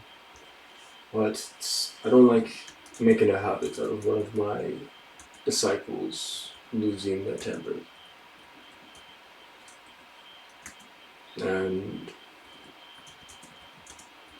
hearing that you are losing members isn't exactly thrilling. We weren't expecting this to happen. It's understandable. Things happen. It makes me upset as well that you had to lose someone into such... I'm sorry. I'm sorry for you because you traveled with them as well. It's fine. I've seen many things in my life. It's just a shame that such a useful individual ended up becoming useless in the end. And now he's just another one that I need to process. Or at least deal with. Well, we still his brother, but we're keeping him alive for now until we get restoration out of him. Oh, I hope so. I hear information of more issues regarding groups attacking the manor, possibly. I wish I'm to find if he found information installed by my clan, because he may be connected to people that took out some during my clan. It is a possibility. It is not. So that's why I want to keep him alive, see if he's knows anyone who did, and if he has a version of that. Fair. Well, I'm going to undo the dark ritual that my disciple decided to perform on poor Kenobi. And then I'm going to remove the body. You take care now, Rygar. You do. And you make your way out and you go for your walk. Is there any specific region you're going to? I'm not just fucking walking around where I want to go. Just wondering. Get away from the mansion. So, while you... Well, what are you doing? I don't know, I've been trying to get the fuck out of this room, but every time I go to say I want to get out of here, you just skip over, and I'm just like, oh, I'm sorry. You just kind of just...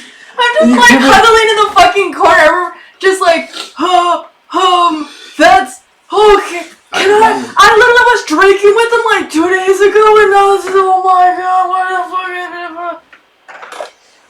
Just in the corner, like, I did not witness that. Did not witness that.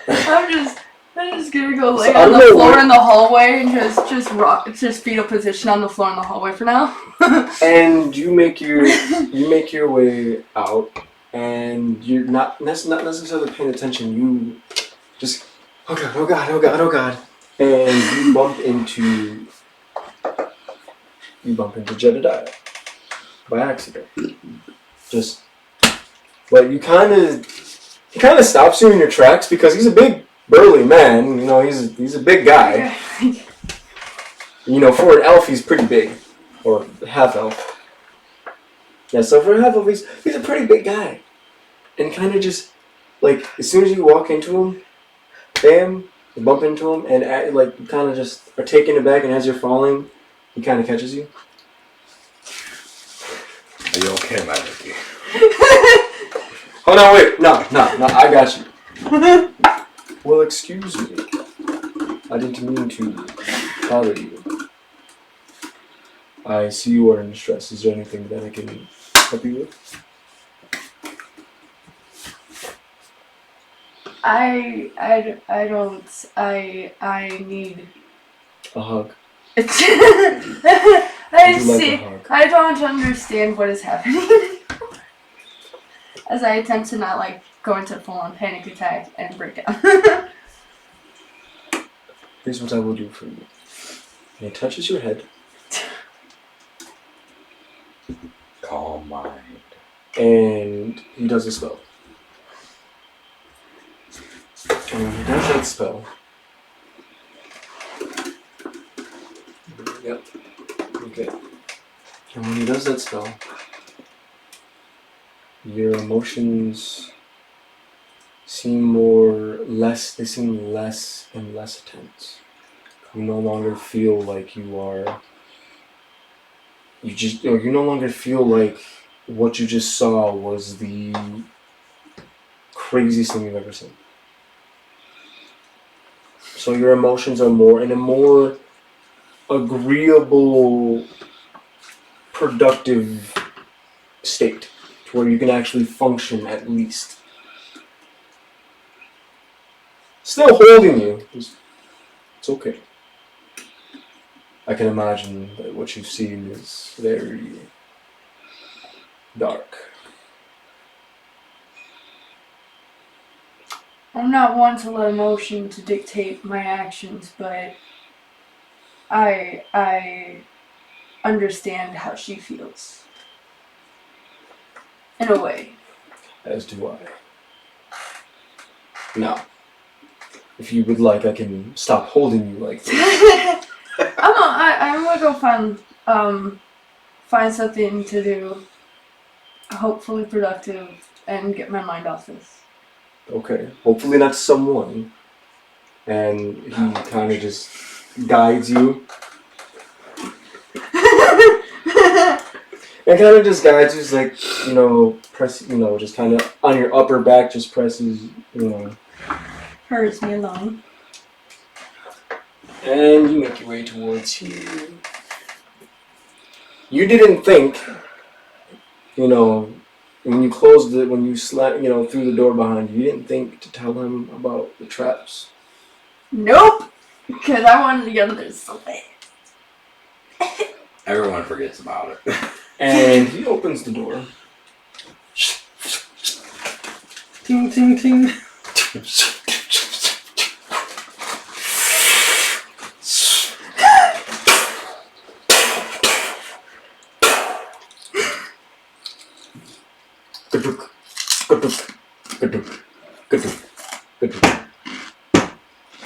Making his way down the stairs. Vera, who now sees this,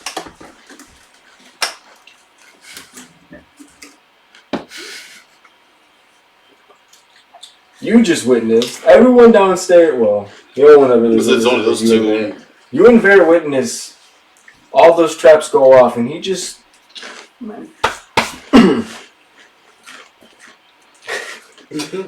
He looks at Vera.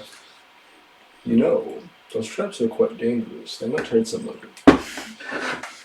Vera's kind of just taken back, like.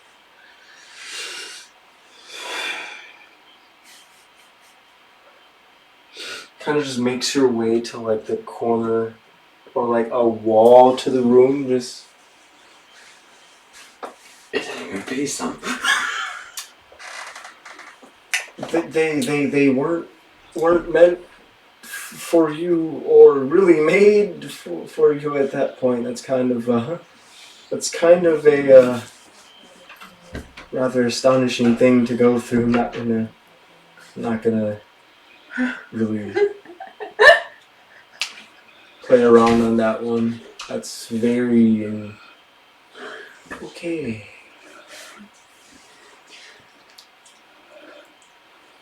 I'm here to collect. I'm here to collect. And he walks towards Anakin. Lifts his chin up.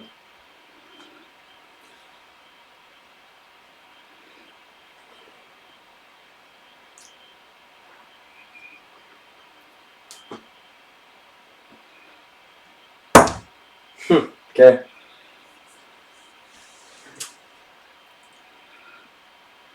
You see the veins and ripples in his muscles when he does this because this is bolted to the floor. He takes the chair. And you just see this you hear like the bolts being, broken apart. And he removes the entire chair. Force it over his shoulder. Still looking at Vera, who is now even more astonished. And Vera. And just makes his way out of the room. Please tell me I'm not still in that hallway. Tell me I'm far away by now. I don't want to be in that hallway and see him come down that hallway with that. No, I don't want to be there. So tell me I'm gone. I'm like far away. So you're very calmly, walking down the hallway. No. And you're gonna go off again. And you're just like, for some reason you get the sense to just look back. And you turn around and you see the most terrifying. Oh my god! Oh dear Lord! Oh, okay. You turn around and you see the most terrifying image. You see a man holding a chair. What the With the mutilated body of Kenobi. Oh! You see the mutilated body, and he is holding this. So you are both in awe that he was able to grab the chair, and you see such a gentle, kind face on the man who is carrying the most grotesque scene you have ever seen. That is a confliction, bro. Dark. Flee. Every instinct in your body when you see this tells you to run. And that's exactly what you do. You just kind of you dip out. You're not even paying attention to everything. Everything around you is invalid. You're not even, you don't even know if there's people in here, what's going on. You're just gone. Just like, nope. Make a little meat noise. Go through the wall. Dude, at that point, I like how I ran past my room too. I could have just like dipped in the door real fast, and instead I was just like, "Fuck, I don't want to be in here." All reason did not make sense when you left. I didn't want to be near. You ran, and you kind of ran outward, trying to like hide somewhere. Like you made like kind of in a sense hid behind a tree, like hoping like. Oh, the tree! Ooh, the tree that Voldor fell out of earlier. Before I showed up. Comforting tree, come here. I need you. Voldor's tree. So yes, you did most definitely make a nice, fun run for it. I'll see what you can do with Vulgar. I need you to calm my spirits too. Now, Gregor, you're kind of just seeing this, like, okay. You did what I was going to do. So, you don't know what exactly he's going to do to the body, but you can imagine that the feeling that you felt probably was more or less something along with that, but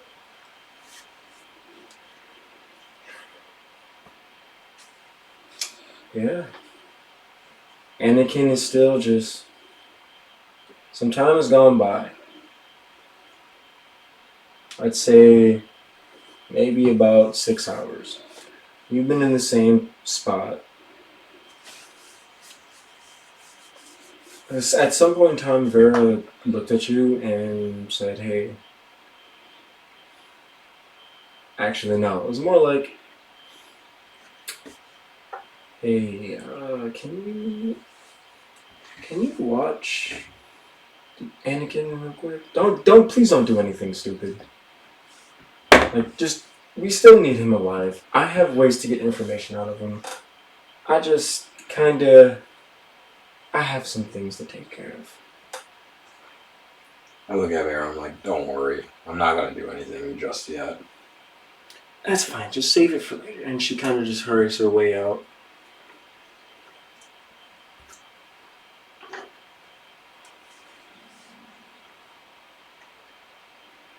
And now it's just you with Anakin, who, again, for the last several hours, he's just been in almost like a catatonic, just doesn't want to be here. Rygar, you've been walking around. Savi, after you hid from the tree, where did you decide to go afterwards when you realized that he was no longer chasing you? I mean, he wasn't, but you don't know that. Felt like he was. She is now the tree hugger of Alder's tree. It's her new safe space. This is my no square. I'm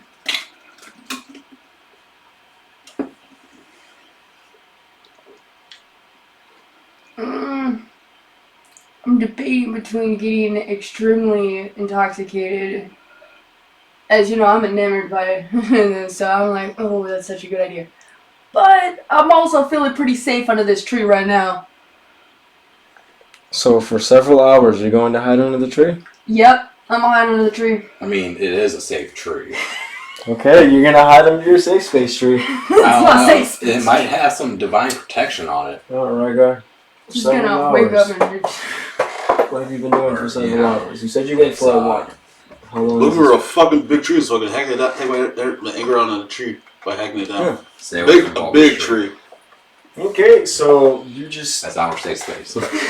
out of your anger, You don't know why, but it's a safe space. I literally was like, the tree that Mother fell on. I don't know why, but I feel like that tree's a safe tree. Because I don't think anybody's gonna fuck with the tree. And just the sheer rage over 8 of foot everything that happened. You children. managed to take out about 2 trees within 3 hours. Did you just see what I just did? So 3 hours have passed, ladies and gentlemen. I watched. I just watched you. Nope. Oh wait. So 3 hours have passed. Mind you, a couple of you are suffering from some wounds, mind you. But as time has progressed, you've all slowly started getting better. We gained 15 hit points. If you guys would like, you guys can expend hit dice to heal for the health that you have lost currently, or you can choose to wait it out. It really depends on you.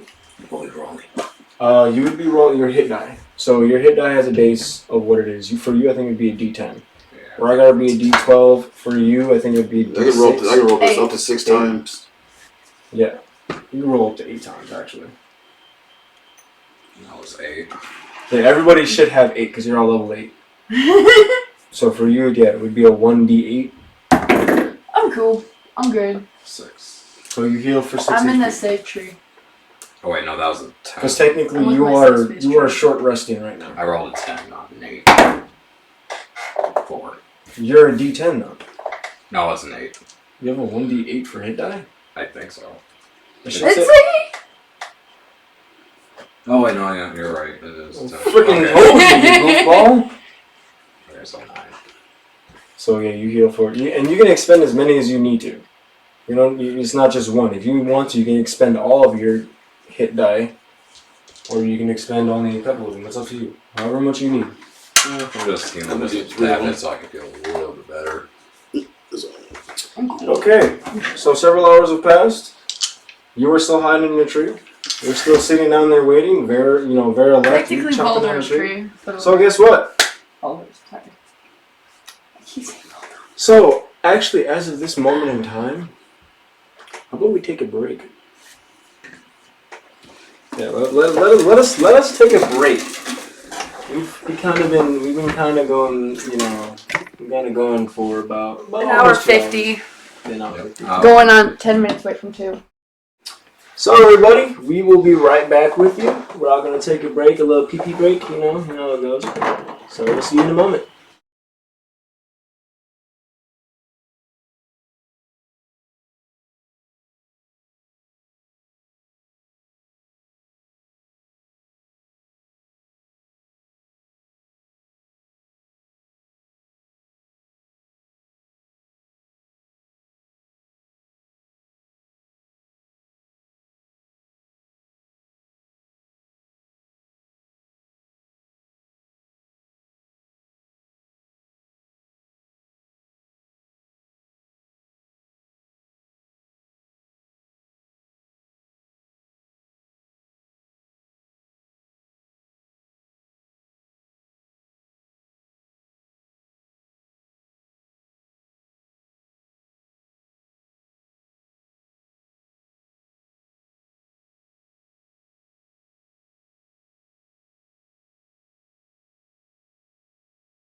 Welcome back, everybody.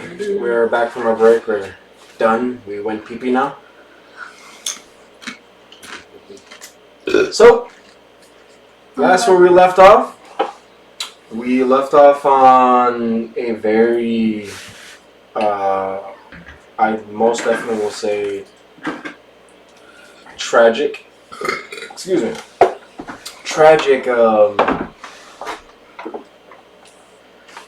portion. But right now everyone's kind of just utilizing downtime. So as of this moment in time, another 3 hours have passed.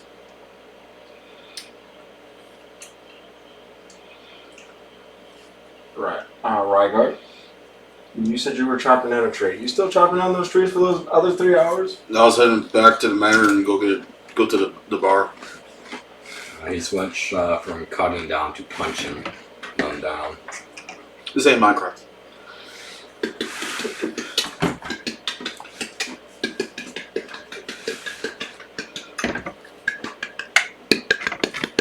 So you make your way towards this bar. Sabi, what are you doing? Why did you put it on my thing? The bar's over there. Why is it on?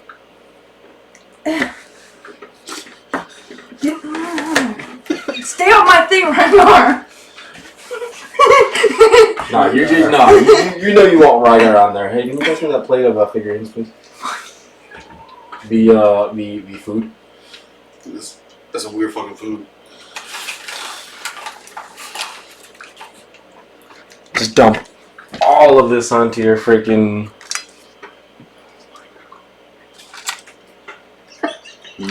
That looks like a tasty appetizer for Boulder. You are so close to me right now. Yeah. You like I could hurt you. I could fucking shit on you. You can't even fit on me. You say that now. Dude, I am tits to the table. There's no space. Just gonna turn my I will ass. do it, and I will go like this and shove my hand right between my armpit and up your ass. And I will. And you will be digging for the shit that'll be coming right out afterwards. And I really hope it's diarrhea. You're still gonna take a finger up there. A whole hand at that point. I'll just shove my whole hand in there and So stop if it's diarrhea, it. it might spread out to him. Fuck it. No pun intended. She wants to perform unconsensual sodomy? Fuck it. Better plug that up. She's trying to, but she can't because I'm letting it all out. I don't know if you can once she shoves that fist in there. I said, then I'll just do a fizz, fucking block that shit. It's gonna be diarrhea, Chief. I'm gonna let it all out. Yeah, drinking that juice it will be. I just like to let you guys know it is on. I know. So anyway. Fuck the DM. Also, Savi, what are you doing? You're still hiding underneath that fucking Well, tree. I was gonna say, like, I chilled there, took a little nap, and now I want to go get drunk. Oh, you took a nap. Okay, nice. Catch some Z's, bro. You catch some Z's after you were terrified. And now I need a drink to make sure I do forget for good. Grab a drink and go back to Baldur's Tree. So, Lucius is currently at the bar. Along with various other folk in Rygar, who seem to be enjoying his drink. Lucius is not really drinking heavily, but he's kind of just hanging there. Almost kind of looks more like he's moping. Fulgor, what are you doing? Varys still has not returned. Still watching over him. Okay.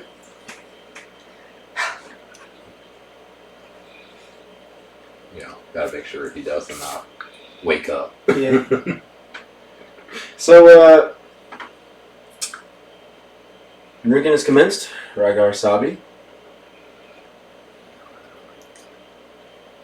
What do we got going on?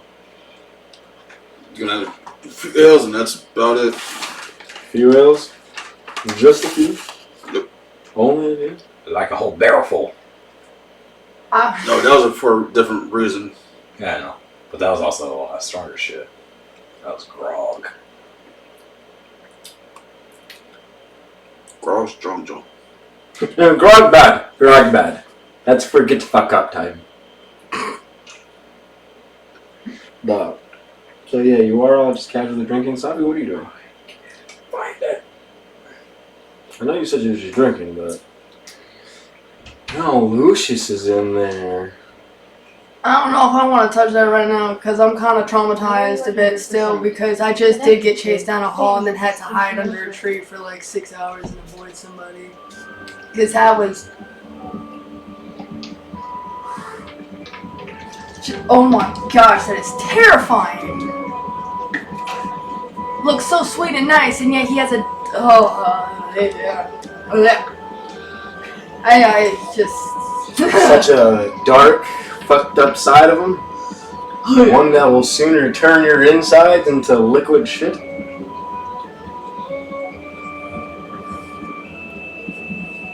I'm just trying to drink the strongest shit without it getting to the point of right over there.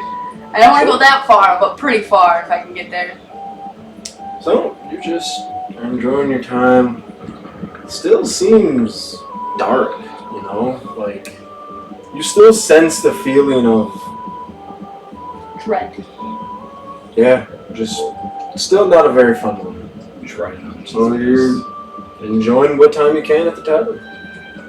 It's a little early to be drinking, as one would say, but hey, you know. So now 3 more hours go by. 3 more hours go by. It is now dark. The lights are out. And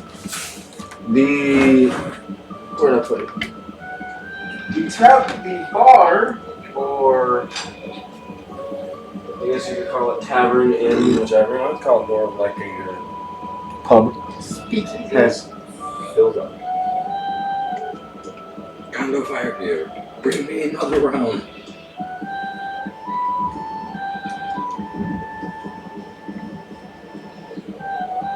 And the noises of the tavern are getting louder and louder.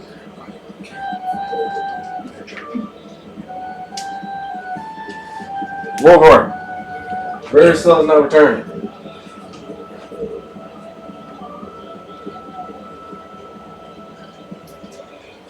Also, since you now have been practically long resting for the last while, you are now at full HP. You are now also at full hit die because you only used 1, right? Yeah. Yeah, full hit HP, full hit die, and all of your spell slots have been restored. If you used any. I used 2. I would say you guys are most definitely, in a sense, resting. Kind of. So, Sabi, Rygar, you two... yeah, because you took a nap. I'd say you two pretty much completed what's the equivalent of a long rest, so you restore all HP, spell slots, and hit die. Or, you know, you get half, but if you guys used a hit die, you'd only use, I think they said you get, on a long rest, you get half of your hit die back. Or I use 3 of them. Yeah, so you get all of your hit die back. So, when I was talking. Several hours gone by, it's dark. Tavern's getting a little bit louder. Rygar, Sabi, what you two doing? Drinking and thinking of the shirt that I fucking had with Kenobi. Reminiscing. Yep. Admirable. Stop it. You're now sitting next to Lucius at the moment because it seems like as the bar gets more crowded, it gets more... I was literally about to say, it starts flirting with one of the patrons and it's like literally the person next to me and then there's somebody and I'm like, oh fuck, it's one or the other. And Lucius, he's kind of, you know, more just... And I guess he's like, yeah, no, I'll take, you know, a slab of egg roast. No longer. You know, you're not really, you know, seeing Lucius like this, it's kind of different. He's not really, he looks like I'm not really interested in anything right now. Well, it's because of patrons, I didn't say Lucius. I know. So Seeing them. you just. Get my mind off of this for a minute. So what are you doing? Flirting with one of the patrons? Getting my mind off of this. So you look to your left and you're like, nope, I'm not flirting with you. No, jeez. So That's you a make bum your way- deal. Oh, hi. And you look around. Roll a d20 for me. 17. Oh, my bad. I meant you probably should have told you to add perception to that. But she still can. I was gonna say, she still has. Why not? Towards the bottom, I believe. Plus 8. Okay. So you get a good look around. You get a very good look around. You look around and you're scoping out people to finesse. I mean, I do got Choose your sex.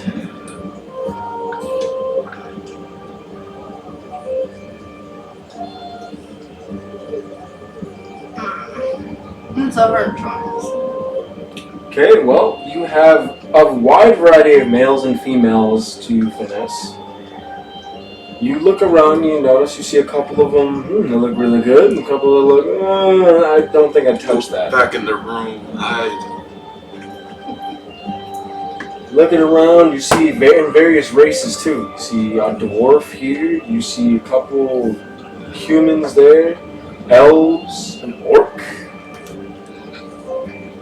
a gnome, surprisingly enough, an infernal, a couple infernal here and there, half elves.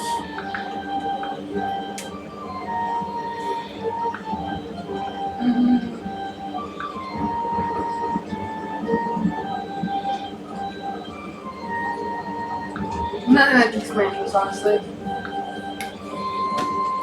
Look around and nothing really piques your interest. It kind of sucks.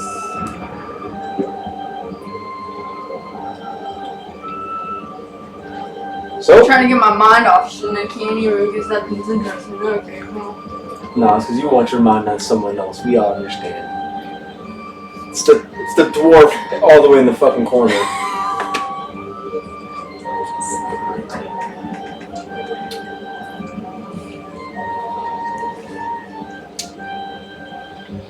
No, because your face is getting red. It's cute. Shut up! So anywho, you look around and there's nothing really. You just, yeah. So what do you want to do?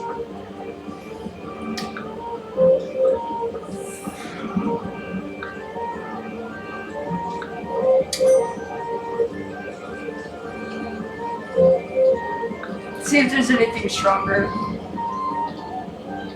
There's the barkeep. You get the barkeep's attention. Is there anything stronger here, sir?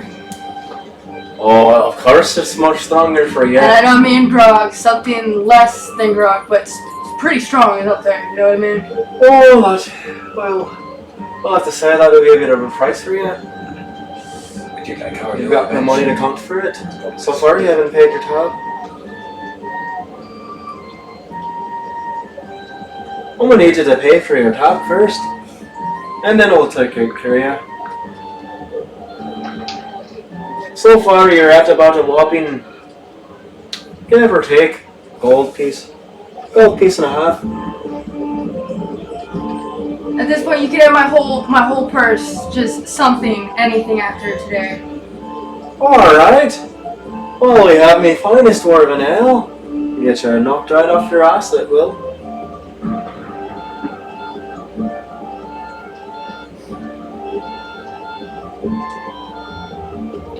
I'll take that silent answer, Leon. I'll pour one for you right now.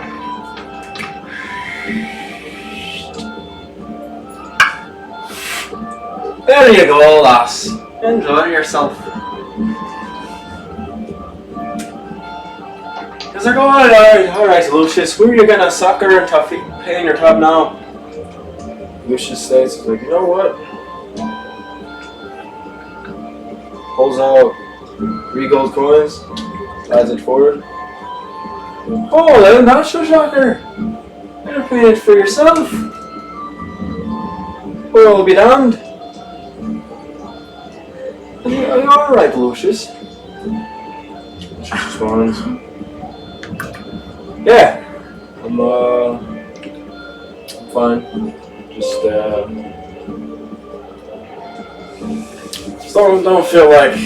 don't feel like being my normal self today.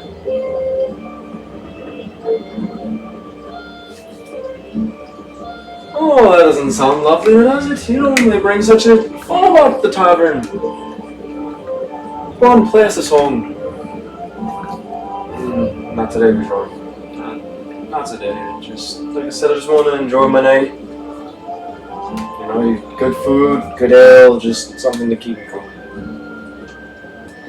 Alright. Oh, I can try to do ya! Don't worry! Alright, don't forget you still owe me. For you, just a little piece. Oh, Freya, don't forget, take care of that poor customer over there. Make sure you get your money. Don't make me have to get out my axe. Hey! Oi! No fighting over there! Fuck's wrong with ya?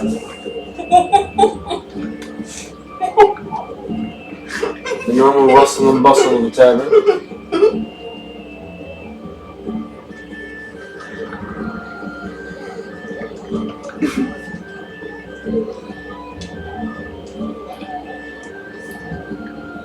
Nix eventually makes her way inside of the tavern.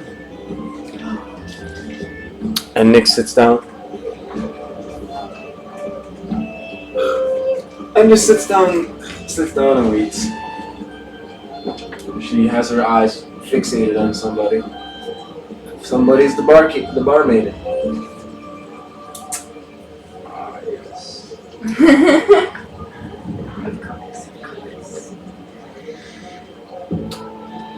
Well, you know, and eventually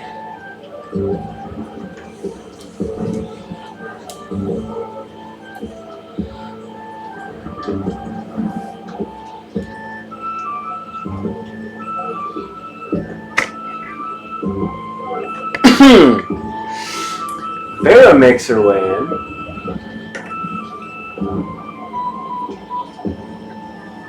She just left you to fucking babysit. Vera walks in. In her, you know, elegant attire. Walks in. Says nothing. Sits down. Or kind of finds a place to sit down. Yeah, now sandwich with my grandma's great. And she sits next to you. She has a slight. Just for some reason, she's having a really hard time keeping her emotions in.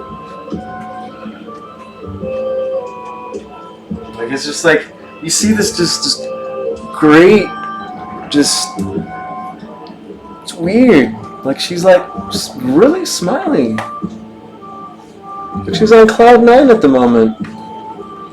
What the fuck does she do? That concerns me a lot. I think I should be.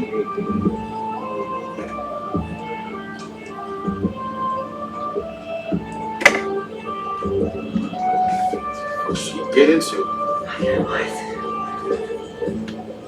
Well, like I said, Mary still has not made her way back yet. I start drooling acid. He's just knocked out on the fucking floor like. No, I'm just starting to get hungry. You know, staring at a chunk of meat, not moving. Hey. Staring at So me in this tavern and you nothing. So Vera sits down next to you, doesn't say anything. Oh, Bjorn, hey, Bjorn, can I have your finest elvish wine? Oh! Hello. Yes. I don't really see you coming here often. What's the special occasion? Nothing's a special occasion. Wine, please. Wine. Okay, well, you're dressed so fancy. Don't worry about it. Mind your business. For me to know and you to never find out. Fair point. Alright, that'll be, for me finest, that'll be about 2 gold pieces. That's 2 gold pieces. Alright, good deal. Pulls out the bottle of wine.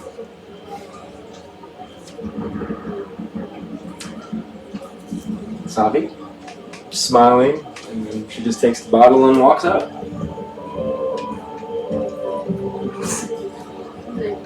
Fuck is she up to? I don't know.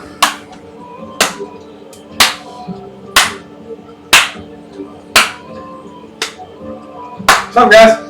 Don't mind me. Just don't mind me. What do you know? Is that the sounds of her cheeks clapping? No. Oh, I hope that's not what's about. Oh my, I don't. Oh.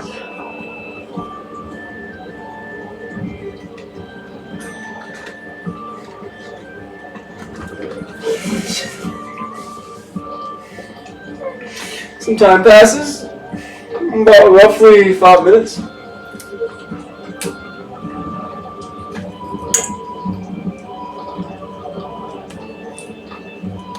Like I said, it's terribly late tonight. And Vera walks downstairs. I fucking.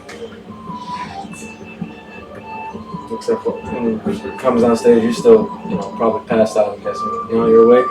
Yeah, I'm awake. Oh, Volgar, I'm really sorry. I got this now, give me.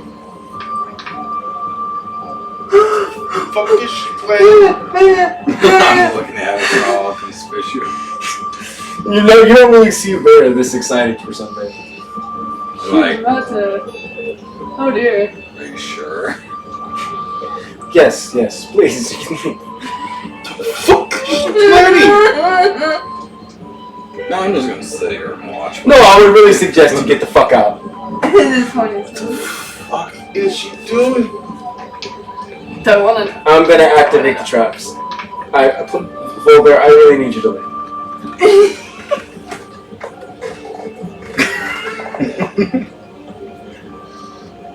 My character does this false. Alright, fine, fuck you too then. And she just kind of just makes her way upstairs. And you pretty much hear the door close to the cellar. Like, kind of, and you're pretty much down in there. You really you have no idea what to do. Kind of like, oh. I yell, like, can you at least bring me some food? I'll get you food if you leave.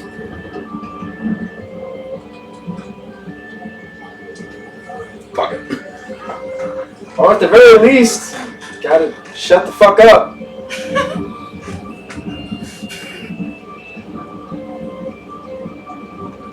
I walk out. She opens up she opens up. It's like, yeah. It's like, okay. Yep. There should be some food somewhere around, maybe in the kitchen. I don't know. Yeah. Please. As I'm walking out, I'm like, have fun. Yep. Have fun. So you are making your way out.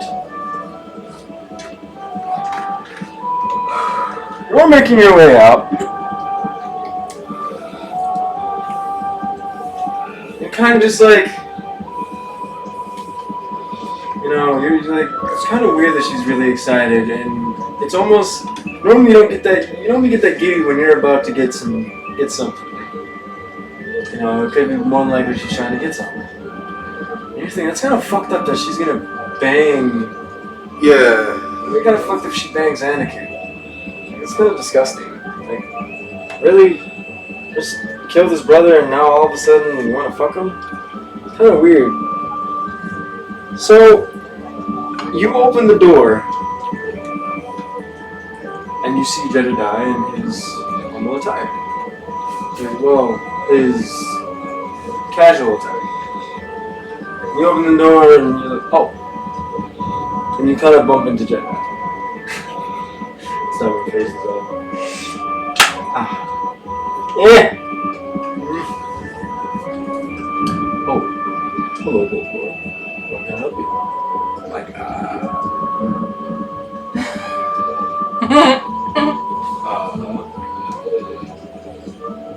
Barrel's waiting for you.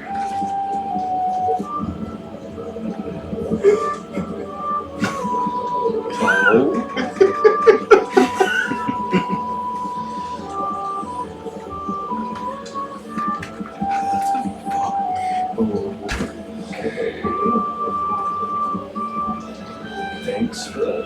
Over. I'll keep that in mind.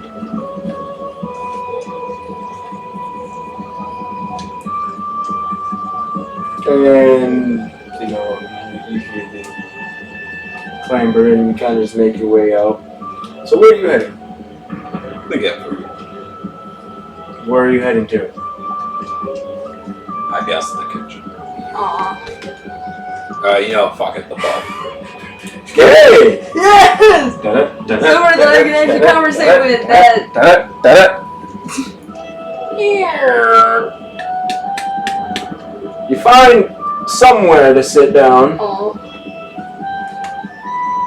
and you see everybody in there. It's a fairly crowded tavern. Everybody's drinking. Everybody's drinking, etc. And you know, the group is still kind of drinking. Meh. Savi is trying to get the fucked up. At this point, I'm. Rygar is drinking to drink, and you are right there, and you just say, hey, you know, talk to Freya, the barmaid. Or you get somebody's attention so you can get some food. You're just seeing the barmaid look at Nix. Oh, yes, I'll take care of you. Here you go. Boy, don't worry, I'll take care of you. Here you go. Oh, make sure you pay your tab. You don't want what's around after you. Oh, thank you. Take care. I'm just kind of looking around, seeing if anybody needs anything. I wave her down. Oh, well, hello. How are you doing, Volgor? What can I get you? A couple barrels of your strongest ale. You do realize how much that's going to cost? Alright, well, I think that's more of a thing you need. I need to start seeing some money get fucked over. Pull out 100 gold pieces.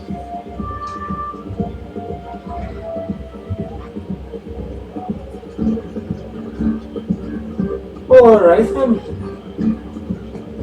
And... Oh, Bajarn! We're going to need your finest casks. Well, alright then.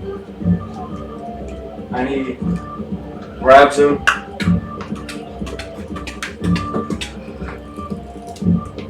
Now. Now. What am I getting this for? Volgor! How are you doing, Volgor? Here you go. And he drops the 2 casks of ale. Alright. Did you already hand over the gold pieces? Yes, I did. Alright. They're all yours, lad. He hands back and continues to bartend. I talked to, what was her name? Freya? Yeah. I'm like, I also have some food. Some food? You just bought about 100 gold pieces worth of it. I'm feeling I extra. have a feeling that you're going to need. Oh, what do you need? Some good food. Let's get you started with a blade. I'll be about 50 silver pieces. Alright, thank you. She pockets the silver.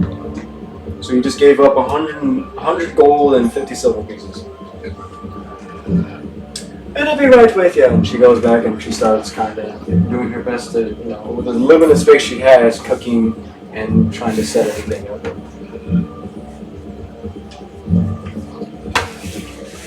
Shaking everything about. Sorry.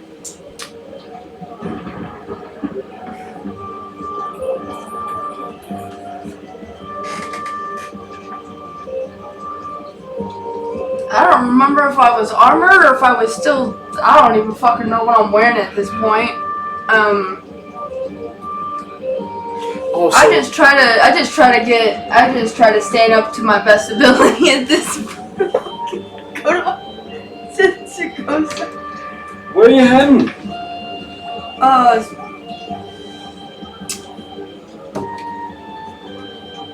Man.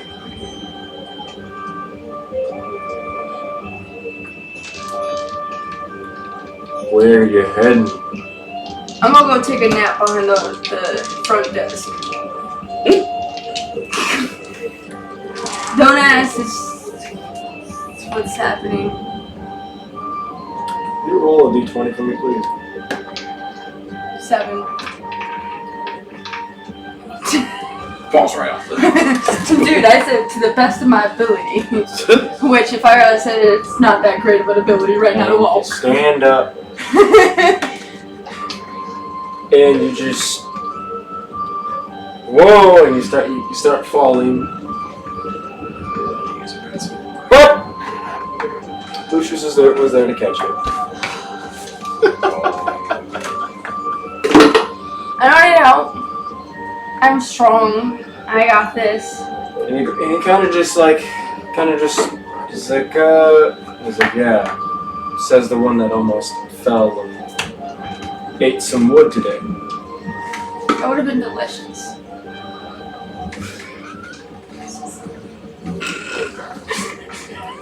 No, there normally would be a joke with that, but let's come on, let's go. And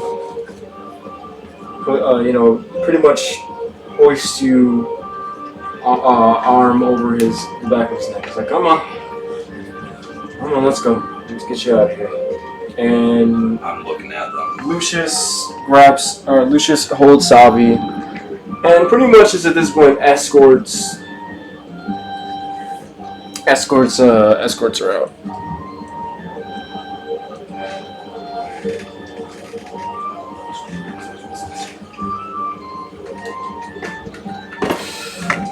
Oliver is now intrigued.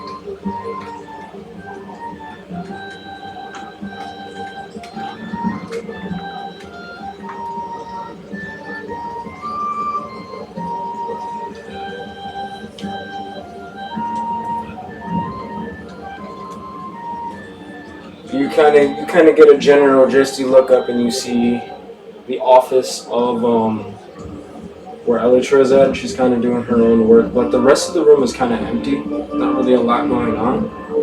You kind of hear snoring going off into the side, and more than likely because people are sleeping. But you do see a couple.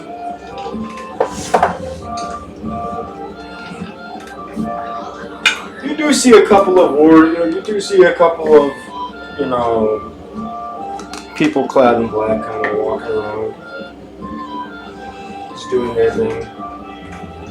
Just continues to escort, making your way towards here. Raga, are you still drinking? I want to arm wrestle people. Ah, okay. Well, Random bunch of people over and over and over. alright, you start walking up to people, and it's like, hey, come on. Let's see some arm wrestling. And a couple of them like, no way, I'm not doing that, not with Rygar. And then you have a couple of challengers that accept. I'm like, yeah, you know what, fuck it, I'll most definitely give you a good arm wrestle. So one individual comes up. Roll a strength check, please.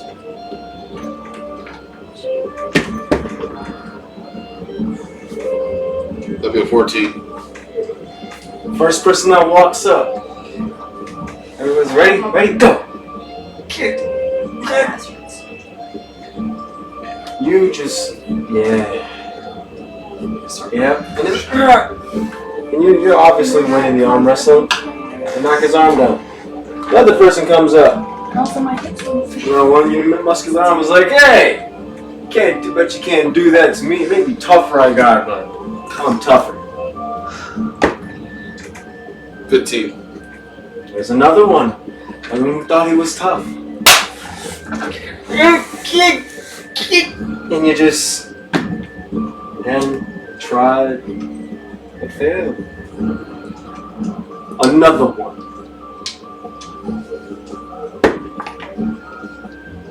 That's a 6. Oh! For this one, you kind of lost your gripping on it. And it's like, oh, and you definitely, he's like, yeah, all right, guys, like, I got this. You made it, you lost. You brought your arm down. I mean, to be fair, you're probably a little tired, you know, and you did wrestle, just wrestle 2 other people. It's like, yeah, right, guy, did that. I'll keep going. Oh, you want to go again? All right. This will do a best 2 out of 3. That's a 17. Just a quick little. It's like, all right, come on, Just deflate his ego. go, bow. You literally Remember, just. I am drinking. I've been drinking too. Just managed to, almost, crack the table a little bit, and he's like, "Oh, dude, He went from going, jeez, I'm sorry." Oh, shit. You look around, it's like, "Is anybody next? Huh? Is anybody next?" I guess I'll challenge Rygar. And then, oh, well, Rygar, your challenger is Volgor. While this is happening, you're still being escorted back. You do see a couple guards here and there while he's escorting you. He says, Savi, you should probably not drink so much. Don't tell me what to do. I'll do what I want. I can't help it after what I saw. I'll do whatever. Yeah, but what if you got into a fight just now? Then maybe somebody would have made me forget what just happened because it's oh god. Sorry, to be fair, that wasn't that bad of a situation. I mean, it was pretty gory, I'll admit, but it's not the goriest I've seen of my people. I literally met them not too long ago, and I was that escalated very much. I guess it's a fair point. This is your room, right? I don't know. I think so. I'm not sure. Wait, whose room am I sleeping in and who died? Because I don't think I want to sleep in a dead person's room right now. No, you're not sleeping in Kenobi's old room. This is Okay. Anakin's old room. The one who's still currently alive. I can look that. And he opens the door. Escorts you in. Now, are you going to need help getting to your bed, or do I need to bring you there?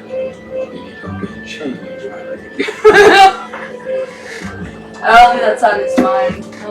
Yeah, I know. It'll just be interesting. The bitch just all of a sudden was like, oh, well now I'm in a room alone. Just like a switch. That's like, yeah, just let me help you get changed. I'm already done, let's go.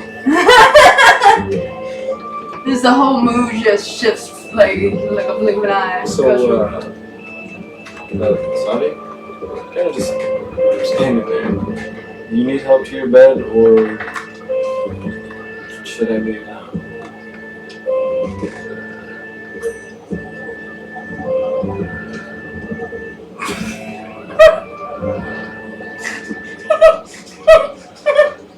Alright, come on.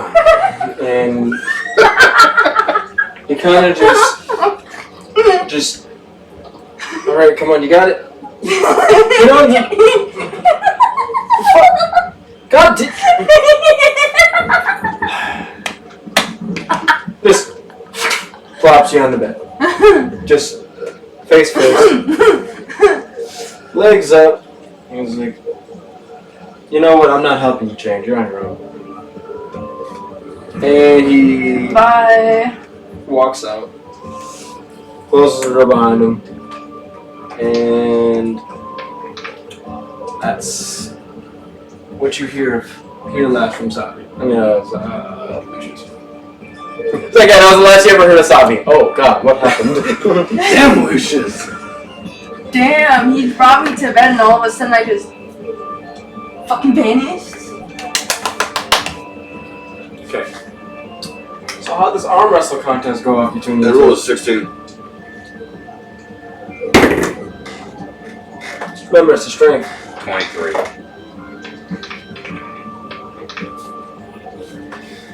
Almost feels like a friendly rivalry at this point. Just, it has to be done, right?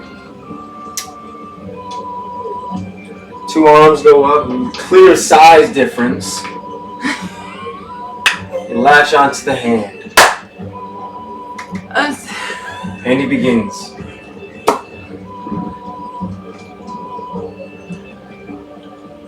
And it seems like, you know, in some cases it seems like Rygar might win, and in some cases it seems like Volgar's going to win. And you both are just kind of tugging what eventually Volgar slowly starts to take you down a notch. And gets you right to here about your breaking point. Roll another strength check. Me? Both of you.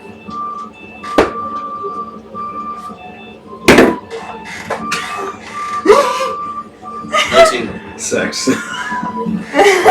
So he gets you right to that breaking point. And just you bring it back, and now you two are at a stalemate again. Just a tug of war, just going back and forth. Roll a strength check. Both of you. You're fucking horrible. 14. 13. So now at this point in time, Jesus. you know, Volgar starts pushing a little hard, but he just can't seem to quite get it. I guess I left a little Rygar's pushing back, I guess you did. and then Volgar pushes a little bit more, and now Rygar's at that edge. It's a turn of it. He could lose here. Roll another strength check. 11. 16. Fine. No.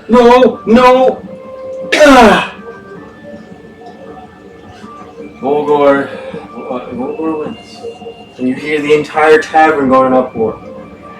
Woo! Oh my god! He just echoes all the way there, and I'm just like. And everybody is just cheering Just yelling at loudly. the door. Alcohol flying through the air, ale, people cheering. They just saw a Dragonborn and a dwarf go at it for about a good 5 minutes. It's a pretty intense battle. Go. Now, what else are we doing? I'm in my room now. He's having affairs today. It's like, yeah, no, I'm done. Yeah, I'm done. Well, I had a few arm wrestles already, plus I've been drinking, so. It's like, I'm tired. I'm done. It looks like a tiny little baby's hand with a growing. Just this giant mollusk just. And then just like this, like they're just like this, like I got you. And it's just, how's that working? Volgar notion. Yeah, Rygar notions that he's going to leave. Volgar, what are you doing? I eat my food. Now you get your food, I'll, take a sip of my drink. and then you make your way up. You mean sips out of the barrel? Yeah. I'm up. Just pick Before I'm away, I want to see Nixie's apologize for all the hits with the weapons. So you move through. A couple of people have moved. You see them gathering, and you approach at the door and you kind of open it, and you see Elytra talking like, more stern. And you hear, so what are you going to do to amend for your actions? And Nixie kind of just arms across her front in a polite manner, head down. And Elytra asks again, what are you going to do? What are you going to do to amend for this, Nixie? You can't just allow yourself to explode like that. You can't just allow yourself to just summon that power whenever, you can't control your emotional state. You need to control your emotional state. This is not, sorry, I gotta use an electric voice. This is not something that you can just do willy-nilly. You need to control your emotional state. And on top of that, once again, to make matters worse, you use it on your friends. And that's when Elytra notices, I'm sorry, Rygar, did you need something? Yeah, I was getting to apologize to Nixie for what happened earlier. Nixie, maybe this is your time.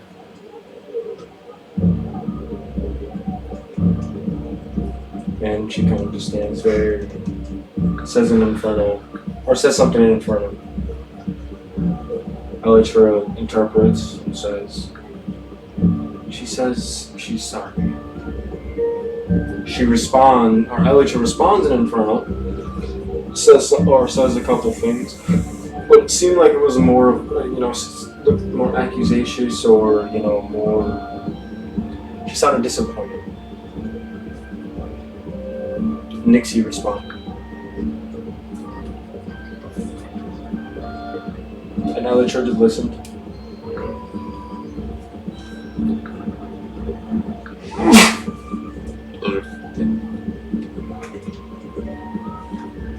Elytra looks at you. Nixie says she apologizes for allowing her emotions to take control. And she apologizes for using her abilities that she knew should only be used on those of the wicked against all of them. And she will ensure that it never happens again. That's what the penalty. Is there anything else you need, Rygar? Nope, that was all. Just apologize for. So all we're doing is trying to restart, trying to get her back to normal strength. Okay. Well, you did a great job. And Brazilian kind of just standing there. Man, good jobs are always to be rewarded, Rygar. No. Not that kind of reward. Oh, you're no fun. I'm fun, but no, sorry.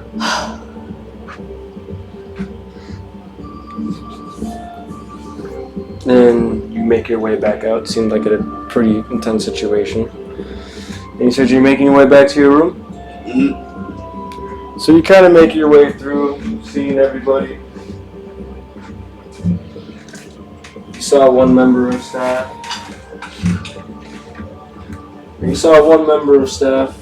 Out there just doing their thing. Kind of more like this way. Oh. Make your way through. You hear,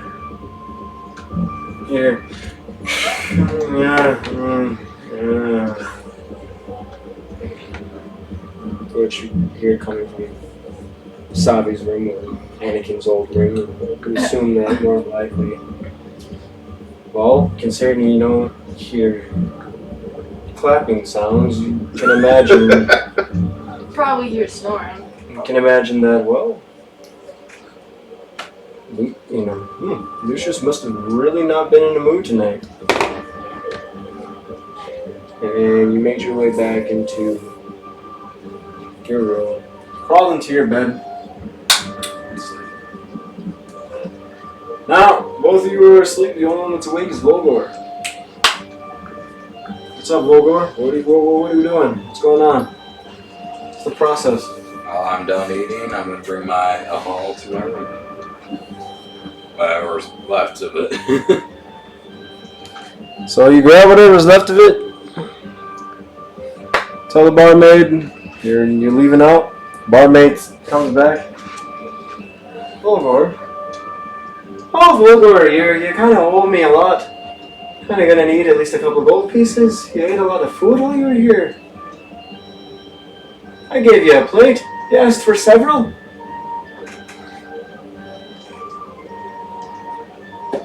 How much do I owe you? About 2 gold pieces.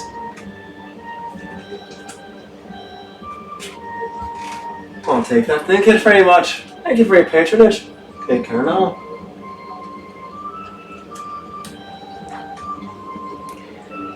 You make your way out. Stumbling, but trying to keep your cask of ale. You look to your right again.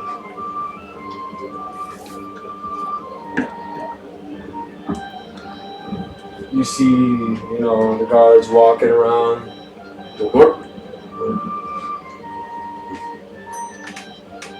You stumbling through, and in the office, you see Elytra, Pixie, and Brisbane.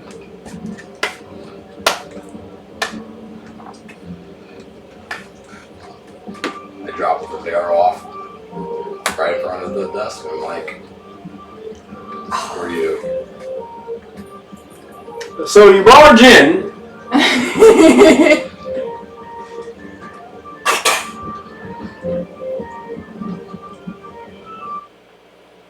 And Elytra looks at you. It's a wee bit, Volgor, it's a little rude for you to kind of barge into my office without a notion, a knock. I mean, you could have at least propped the door. You kind of just, and you're inebriated. I also said I did it in front of the desk. I didn't say I barged in. Oh, the desk is inside the office. Oh. Interesting. Okay. Well, never mind. I guess I did. Kinda. But did Rygar close the door when he left? Yes. Okay. I'm not that stupid. I was just. Alright, what do you need, Volgor? What can I help you with? I set down one of my barrels. Booze. Yay. Thank you. Like, we need any of that right now. Just in case. Now what? Well, I guess I appreciate it. And Nixie says nothing. Brizzy, oh, thank you, Volgor. I really appreciate it.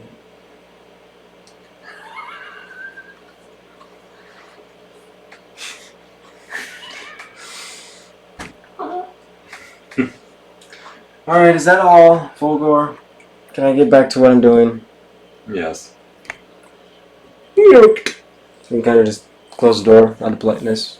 Kind of more worried that you might catch a flaming bolt towards your face. And you just stroll on by, make your way back.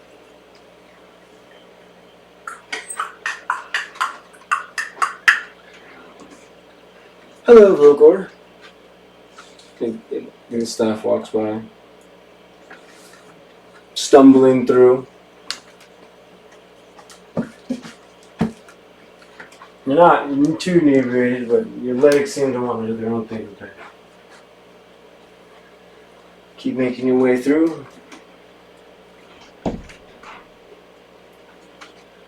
Make your way to your room, roll perception check.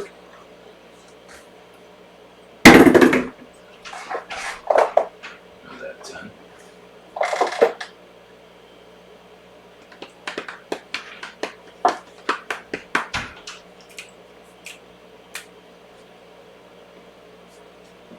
So Something else. Something. 14. Yeah, 14. As you're walking by Vera's room, you hear the clapping. You hear clapping sounds and very, very loud moans,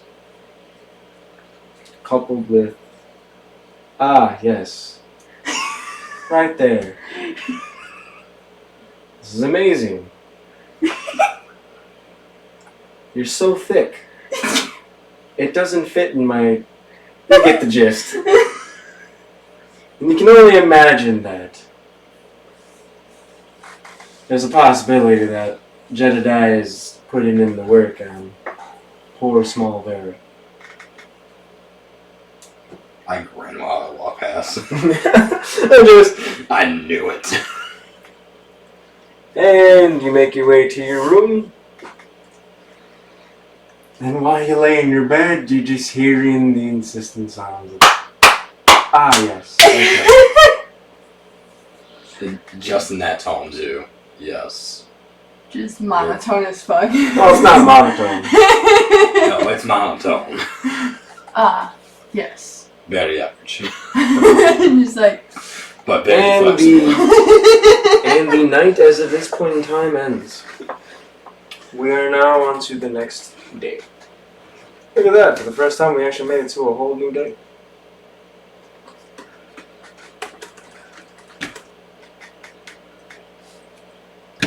What? One session. No, we Yeah, done it we a couple have. of times. Yeah.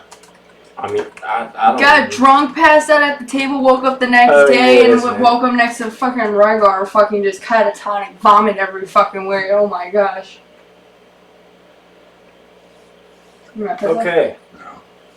Oh, this? Yeah, go ahead. That's what I said. I didn't pour a big ass bowl for myself. Otherwise, I would have made a small one. I was like, fuck, I'll make a big one. Okay, so. Gotta have something to wash down the fireball. Hey, spicy with spicy. No. I would like to say at least half of this Why is fireball it now. spicy? Why is it spicy? That's why is it so spicy? No, let's add some more. Why is it so spicy? It's the best part is it being spicy. Alright, so, new day has Yeah, you come. should just Volgar, you go really and tried your best to get as much sleep as you could, but most definitely hearing Vera get clapped for almost several hours straight.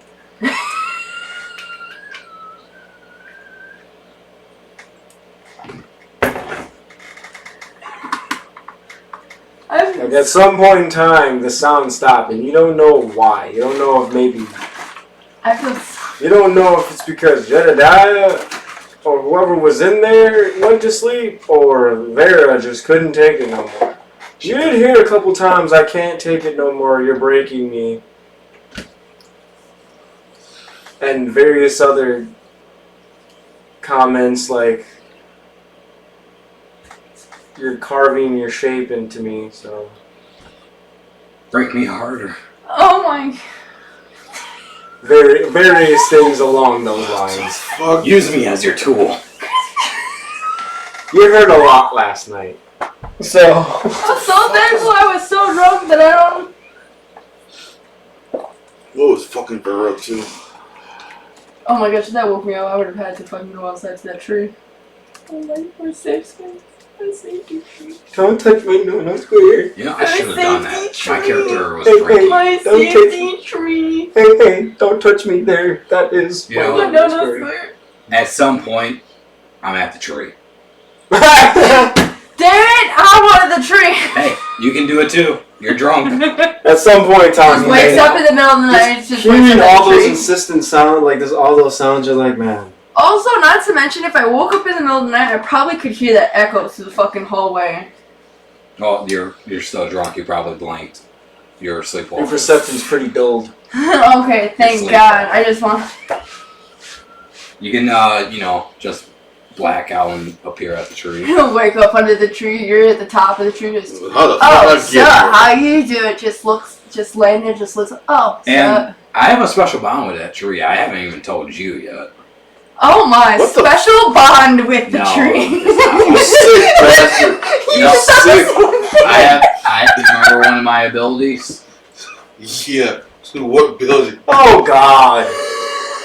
Oh He's sick. You fucked this. He's a spirit tree lover. over there, didn't you? What? You fucked this spirit over there, didn't you? Tree lover. no. Oh my gosh.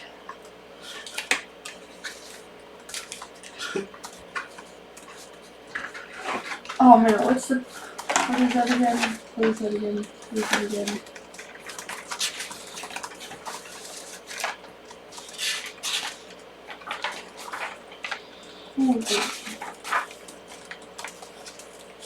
I don't remember what the mask of the wild is.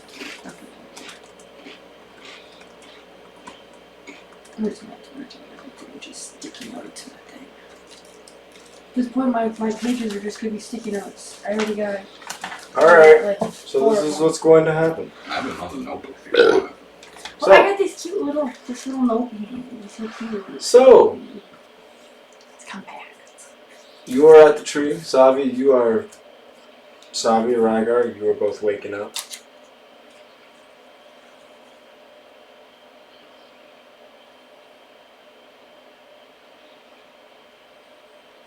I fall off the tree. You fall off from the tree. Rygar, you wake up.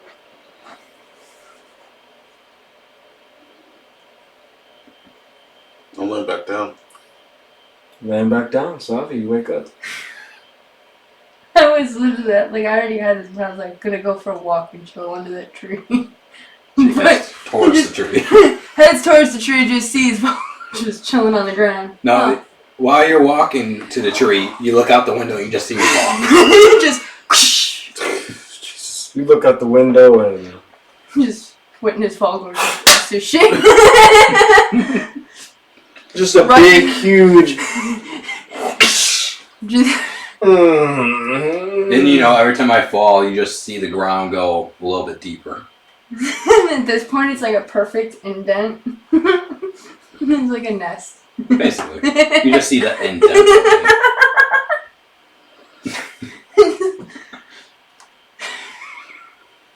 Like, damn, how many times have I fallen out of that tree? So, you look to your right and say, oh, you see a giant figure, Just giant, tall, dragonborn-like creature fall out of the tree that you were hiding behind. Now, as at this moment in time, you all realize you all have a day left.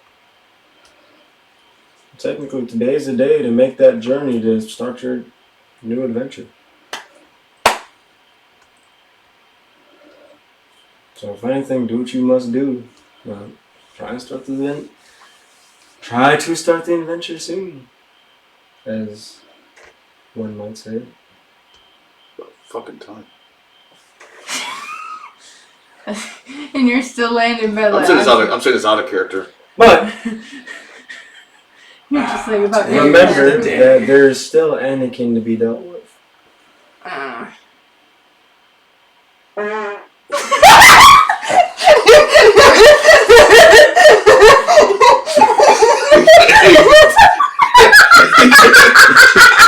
You thought I was going to be silent, didn't you?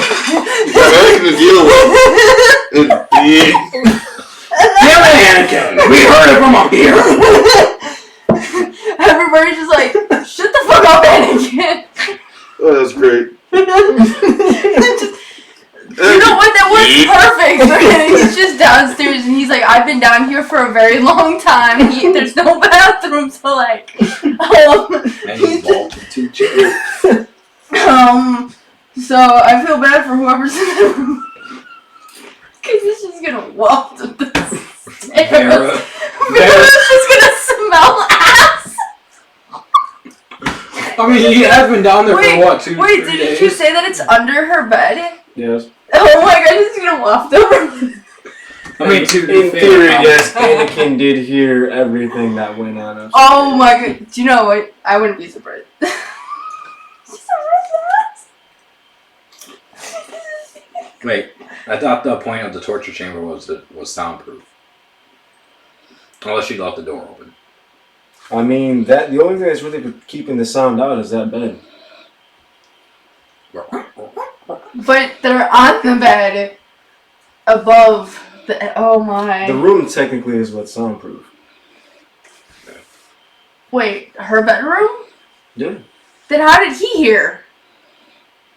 It's right next to it. Okay, but if it's soundproof, he wouldn't be able to. Technically. I heard the vibrations. There. No, you were really clearly able to hear the sound. It was loud. Oh my god. It was somewhat soundproof. I'm not skinny. But so, to speed things up and get where we need to go.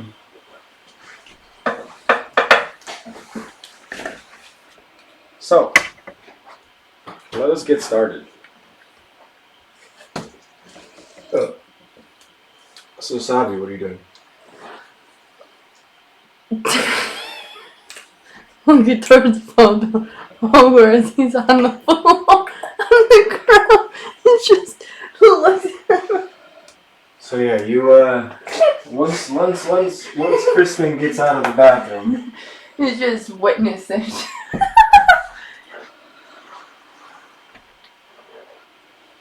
once Crispin gets out of the bathroom, we will engage.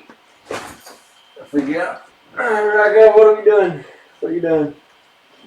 I know you said you just woke up. You still laying down? I would have had to Vera's room to see if I can go down into the chamber and talk to Anakin. Yeah.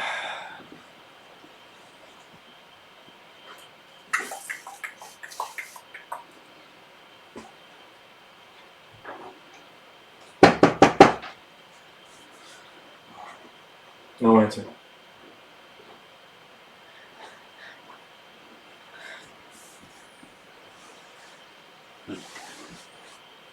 Knock again. No answer. Sorry. I'm gonna sneeze. I'll go walk around for a few minutes and try again. Oh, there. I'm just chilling, staring at you once you're on the ground. Yes, you see the. You're just see him standing kind of over and just like. Kind of just on his back, just. How you doing?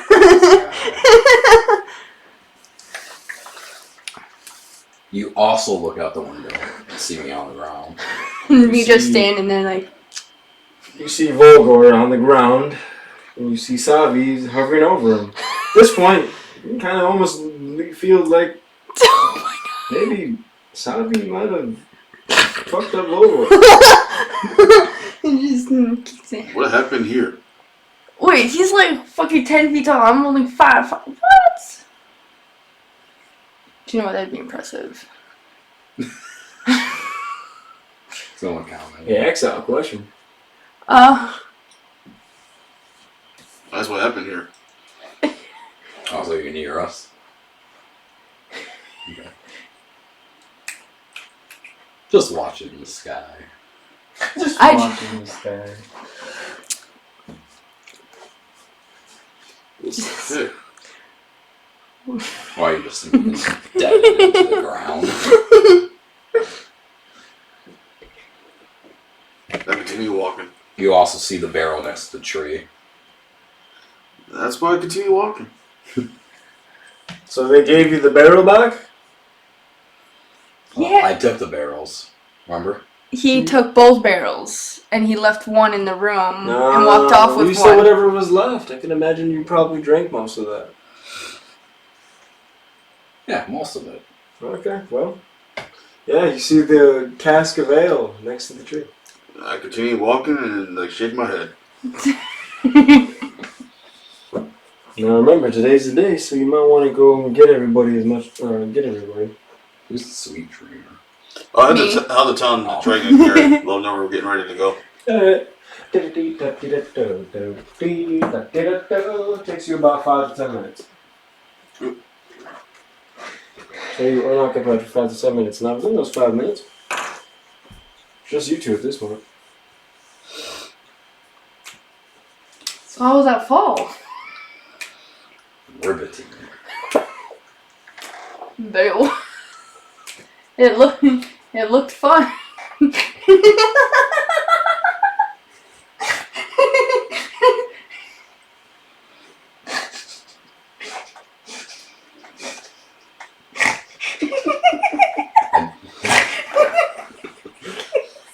Maybe he was the one that farted after he fell. After he fell, just Maybe. My character's used to it. my character's used to it. Used to farting? Hey man, you know that? No, falling out of the tree. Oh, I was gonna say used to farting. It's like the, You get a Literally nice- knocked the wind out of himself. yeah, the wind. Wind. That's a Must have been strange fucking wind. Because they're like, I'm actually like visualizing just me walking into a window and just seeing this giant fucking thing fall out of a tree.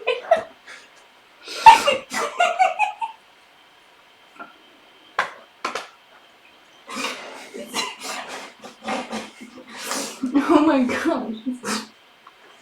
Alright. Now, what do you guys want to do other than talk about the fall?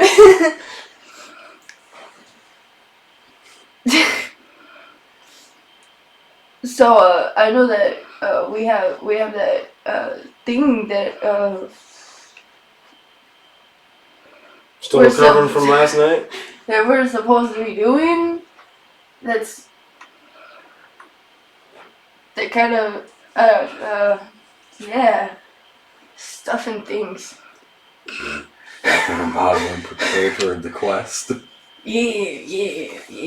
That. Lucius makes his way out. Oh! I see we're getting ready. Are we getting ready early? Getting ready for our usual shenanigans of the day.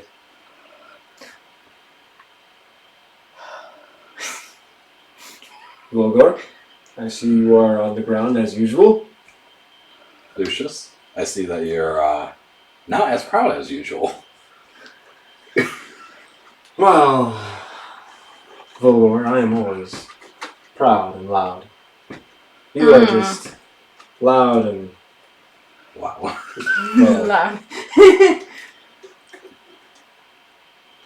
still amazes me how you seem to hang like a possum and fall from this tree every time.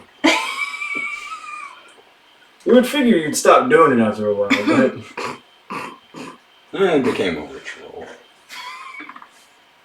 I guess. The fall from Yeah. the tree. whatever. Safi. Brings me good fortune. And Lucius gives you a look. So, about last night. So, Safi, where you tried seducing me last night? I was distraction and Are you where you actually grabbed my junk last night? I did what? I don't remember anything, honestly. I just remember, I don't want to remember, I don't. You don't remember me putting it in your butt?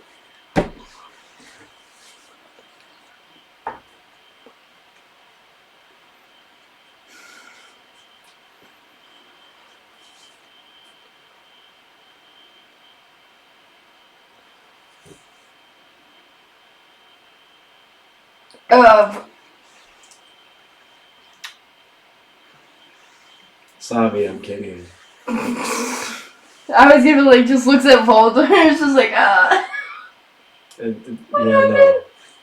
Sorry, I have a. No, he's just teasing you. Yeah, no, it was. You were literally like a wet noodle. Just limp. Limp, which is like just. Yeah. I think at one point in time you were trying to change in front of me, and I said, "Fuck that, I'm out."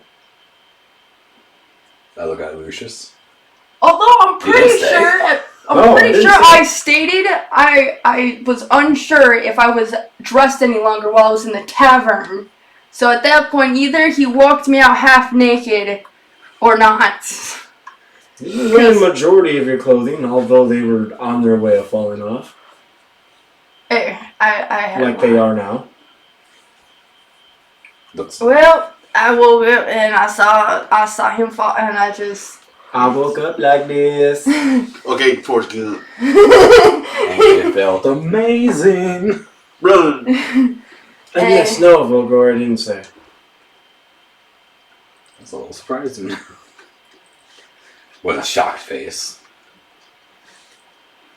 Yeah, I'm more shocked about what the hell fucking Vera was going through last night. Oh, you mean with Jedediah? I now know the magic question I'm going to ask Vera. Oh my! I'm gonna go find Vera. And I wave and I'm like, good luck with that. and Lucius kind of just excitedly makes his way off looking for And I'm just smirking. So Willow's. Do you know what? I don't want to know what that's about.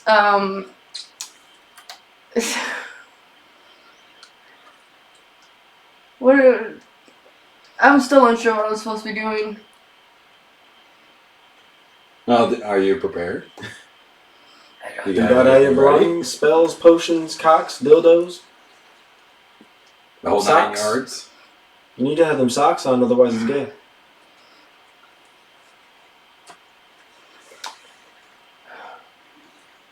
Books, weapons, shoes, hats. Some people need their hats. Armor fittings, armor slots. Yeah, I don't think I got it. I don't think I got it either. All right, Rygar, make your way over to Gary's.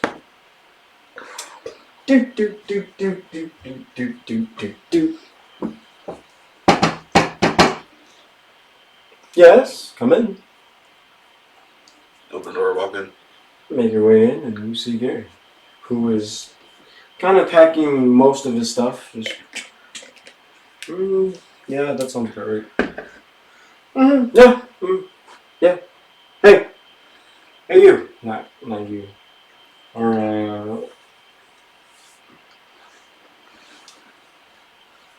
What's his name? I forgot what he named him. Oh, his cup double? Yeah. I don't remember he named his double. He didn't.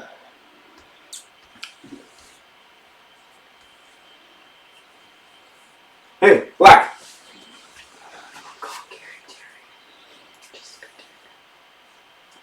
Is it gay? What up, man? What up, man?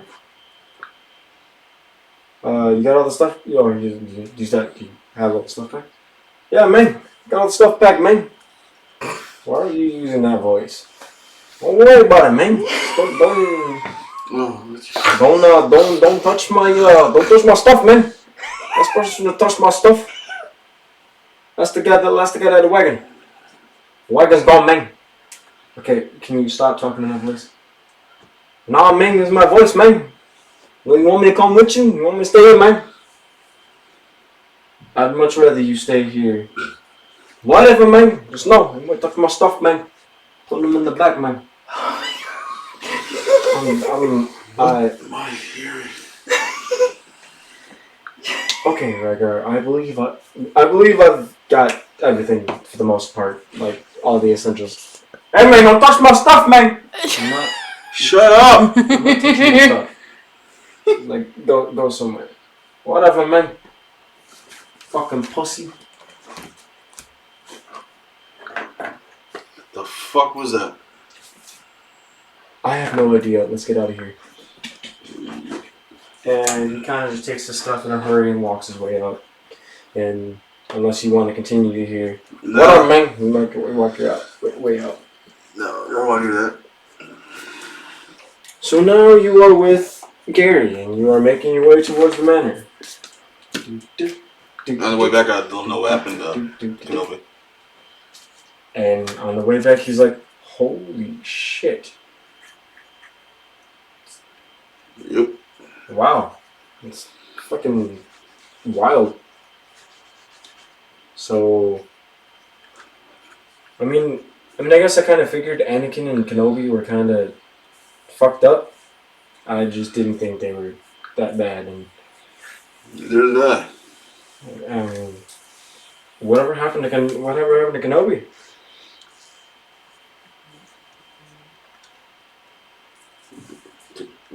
Kenobi's dead, remember? Anakin's on Like, the I mean, how did he go? I want to explain that. It was Who did the final blow? his girl. That's fucked. Yeah, we had a little bit of battle with her because she saw what happened and she flipped. We had to try to take her down, and Lucius calmed her down, and she came to realize what had happened. Alright. Well, But Anakin we still got Anakin too. We're not done with him yet. We got some questions still. you guys didn't deal with Anakin yet? I would have just... No, they're what they're part of is I want to some questions about. Alright. Sabi, Once we get all these questions, we're done. Logar.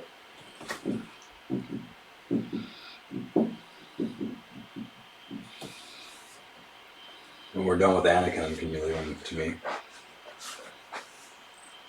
I'm not by you. No, he's with Terry. He's with Gary. Oh, Gary, sorry. No, I thought you guys walked back to us. At this point, I'm just gonna say every Aryan name I can think of every time. That's okay. Barry, Larry. His old Harry, Barry, You guys don't know his old... Mary. You guys don't know... Sherry. Oh, I'm gonna call him Sherry. No, because one thing I'm thinking about doing is giving him to Jedediah and letting him take care of it.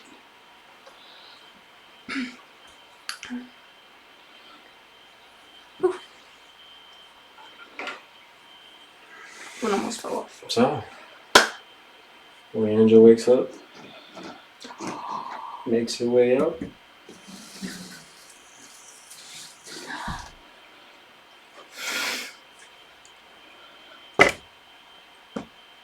Hi. Hello. How are you doing, Savi? Good.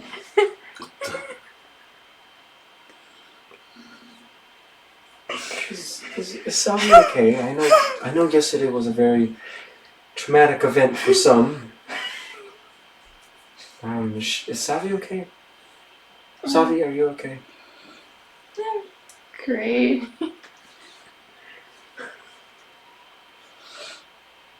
Okay. What about you, Volkor? Are you okay? Yeah. That looks like it hurts. Nah, just great. It looked awesome.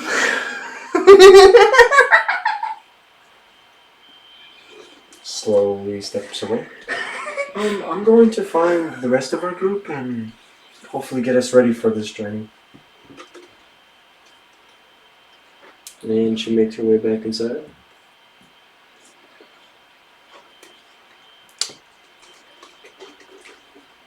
But we're just chilling under this tree. You're still probably laying on the fucking ground. And I'm just standing there like... Yeah, I'm still in my indent. It's just...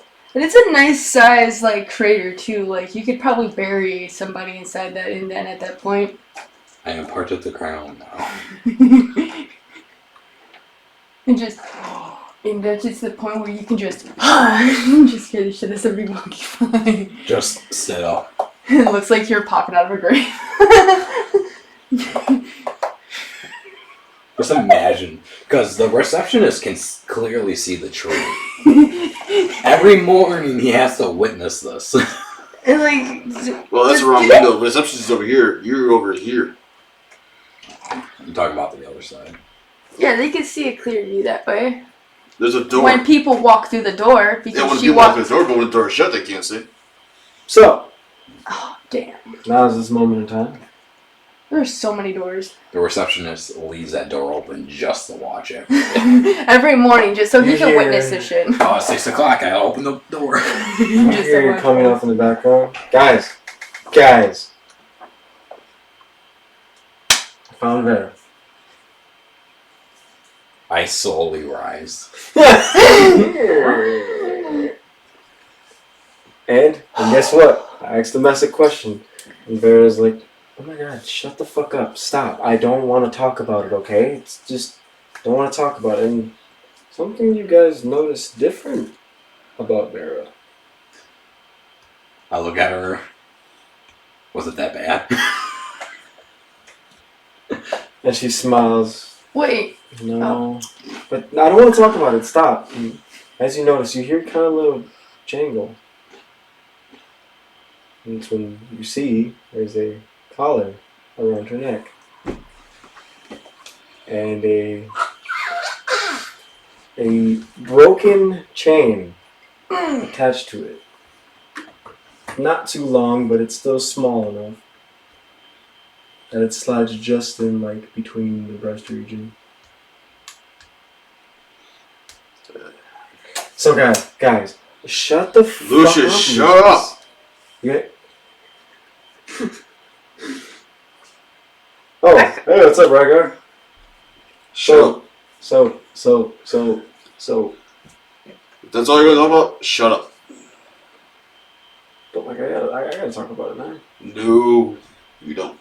Okay, alright. Well, let's continue our business, I guess. I guess it's not that I mean, we could always talk about that later, though, Lucius. Jedi's dick is huge! Lucius. See Vera just kind of, like, covered her face. I want to go up to Lucius and punch her in the face and shut the fuck up.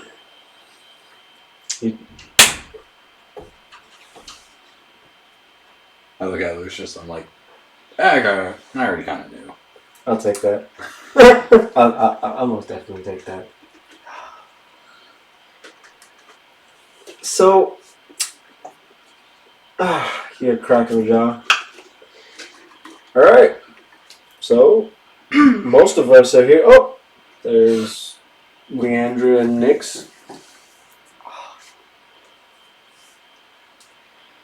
Hey, what's up? I'm ready to go. Leandra's. Yes, let us all gather. Let us get ready for our travels.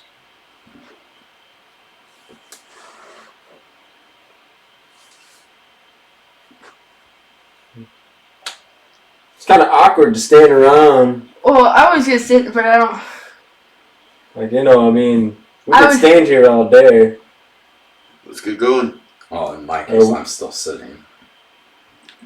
Well, let's. And I'm still just kind of like standing, like really fluid, just like fucking. You know, and Lucius points out something.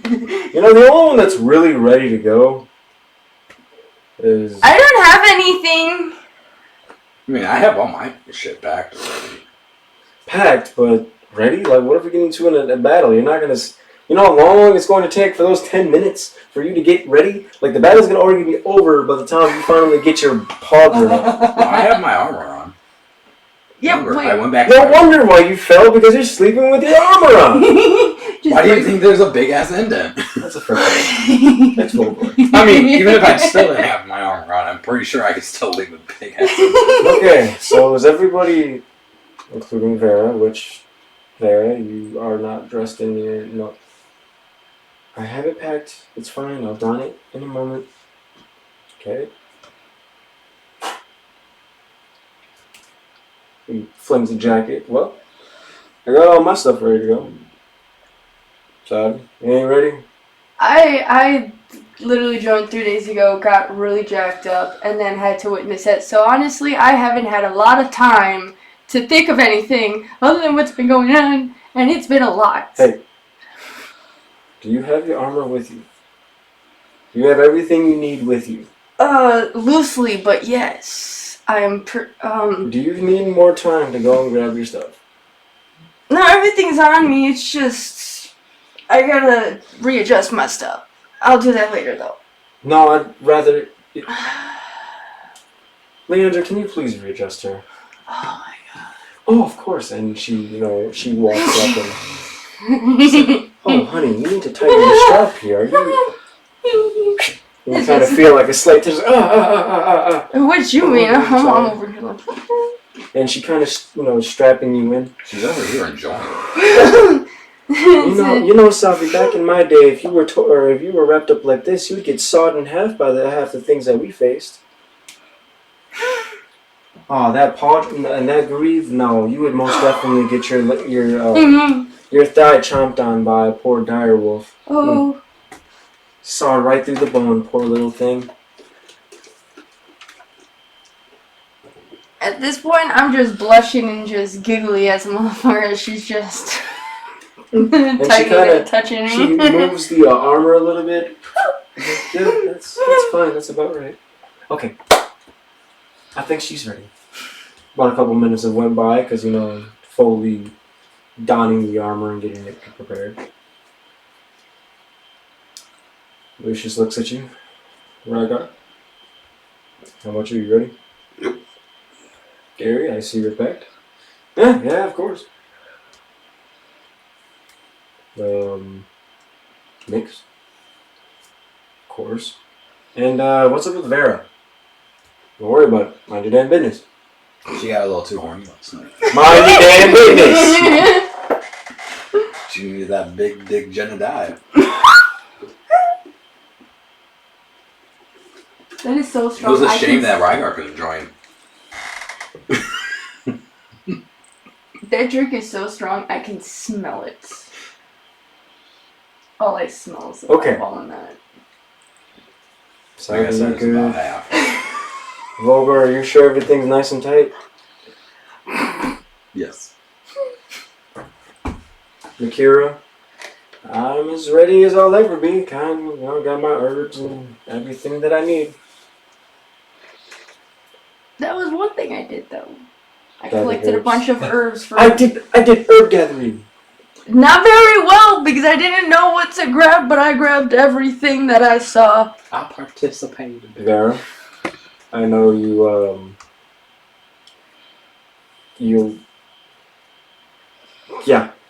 fine.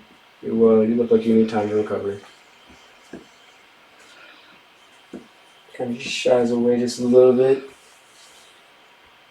Hear the chain jingle a little bit. Well,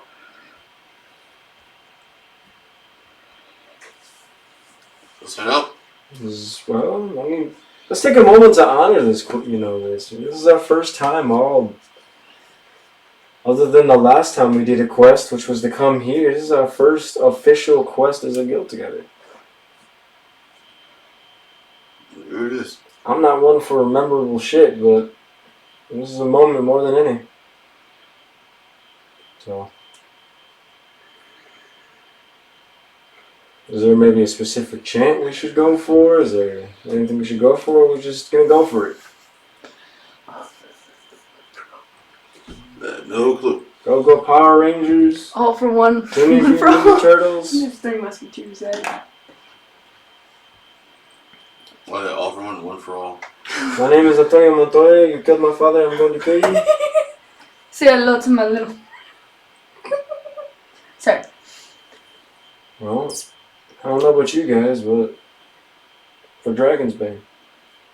Yep, for Dragon's Bane. What Dragon's Bane? For Dragon's Bane. And everybody kind of just, for Dragon's Bane. For Dragon's Bane. Dragon's Bane. In the manner we hear, for Dragon's Bane. Because, all the drunks in the bar. Oh, they can't hear. No, they're They're most of them are passed out by now. It'll be interesting, though. So,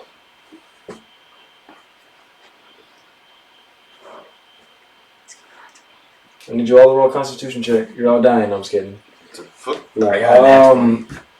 Actually, to be fair, that's it. Okay, while everyone's walking off in the distance, I'd like to talk to the tree. I would like to talk to the tree. Oh! Guess what? I like that. You can do that later. Don't violate it anymore. Oh, No. Violate it when I'm not watching. No, talk. I have a special power. Oh! Not a power, it's a feature. Skill, feature, or whatever you want to call it. So, that took a little bit of time, but Yeah, dude. Because I am pooped. And it's gone. But that was a very fulfilling event.